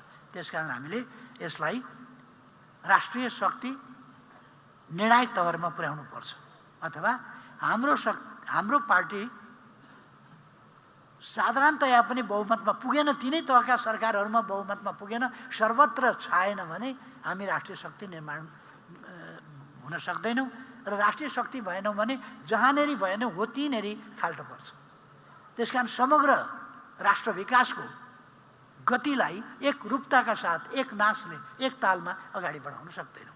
यस सन्दर्भमा कमरेडहरूका विचार आउँ। यी 6वटा पोइन्टमा खास गरी विचार केन्द्रित गरेर यस प्रश्नमा यो जनआधारित कार्यकर्ता पार्टी निर्माण कसरी गर्ने भन्ने यो मिसन 84सँग जोडिएको छ। यो निर्णायक राष्ट्रिय शक्ति निर्माणसँग जोडिएको छ। यो समृद्ध नेपाल, सुखी नेपालीको राष्ट्रिय आकांक्षा र हाम्रो गन्तव्य साकार पार्ने कुरासँग जोडिएको छ। त्यसकारण यी विषयहरूमा केन्द्रित भएर कमरेडहरू अगाडि बढौँ भन्ने आग्रह गर्न चाहन्छु। कमरेडहरूबाट यो कुराहरू छलफलको क्रममा ठोस रूपमा आउनेछन्, लिखित रूपमा पनि आउनेछन् भन्ने मैले विश्वास लिएको छु। प्रिय कमरेडहरू, 10औं राष्ट्रिय महाधिवेशन पछिको 2.5 वर्षको हाम्रो यात्रा सफल र प्रभावकारी रहेको छ। इतिहासकै प्रतिकूल परिस्थितिलाई हामीले सम्हालिएर सामना गरेका छौँ। यसले हाम्रो प्रतिरोधी क्षमता, एकातिर प्रतिरोधी क्षमता र अर्कोतिर फेरि पहिलेकै ठाउँमा धक्का पाए पनि फेरि पहिलेकै ठाउँमा आउने र अगाडि बढ्ने रिजिलियन्स, त्यो क्षमतालाई थप सुदृढ बनाएको छ। पार्टीलाई प्रतिकूलताका बीचबाट यस बिन्दुसम्म ल्याउन निर्णायक भूमिका खेल्नुहुने पार्टी रक्षाको यस अग्रपङ्क्तिलाई म हार्दिक अभिवादन गर्न चाहन्छु। अर्थात् यहाँहरू जसले यो भूमिका खेल्नुभएको छ र पार्टीलाई अप्ठ्यारोबाट यहाँ ल्याउनु भएको छ, तपाईँहरू सबैलाई धेरै धेरै धन्यवाद भन्न चाहन्छु। तपाईँहरू बधाईका पात्र हुनुहुन्छ, तपाईँहरू धन्यवादका पात्र हुनुहुन्छ, तपाईँहरू प्रशंसाका पात्र हुनुहुन्छ र मैले विश्वास लिएको छु अझ अगाडि बढेर हामी जानेछौँ। हामी यति बेला तुलनात्मक रूपमा सहज अवस्थामा आइपुगेका छौँ, तर समाजवादी र पुँजीवादी शक्ति बीचको अग्रगमन र प्रतिगामी पश्चगमन बीचको, राष्ट्रिय स्वाभिमान र आत्मसमर्पणका पक्षधर बीचको एवं समृद्धि एवं बर्बादीका शक्ति बीचको यो वर्ग सङ्घर्ष जारी नै छ। हाम्रो आगामी यात्रा पनि जोखिम मुक्त, चुनौती रहित र विघ्न बाधाविहीन छैन। तर मार्क्सवाद, लेनिनवाद र जनताको बहुदलीय जनवादको मार्गदर्शन, जनताको लोकप्रिय समर्थन र आन्दोलनको आरणमा खारिएका नेता कार्यकर्ताहरूको यो पङ्क्ति यस्तो शक्ति हो जसका बलमा हामी जस्ता सुकै अवरोधहरू पनि छिचोल्न सक्छौँ। उच्च मनोबलका साथ अगाडि बढौँ। हाम्रो विजय अवश्य भावी छ र हाम्रो भविष्य उज्जवल छ। धन्यवाद।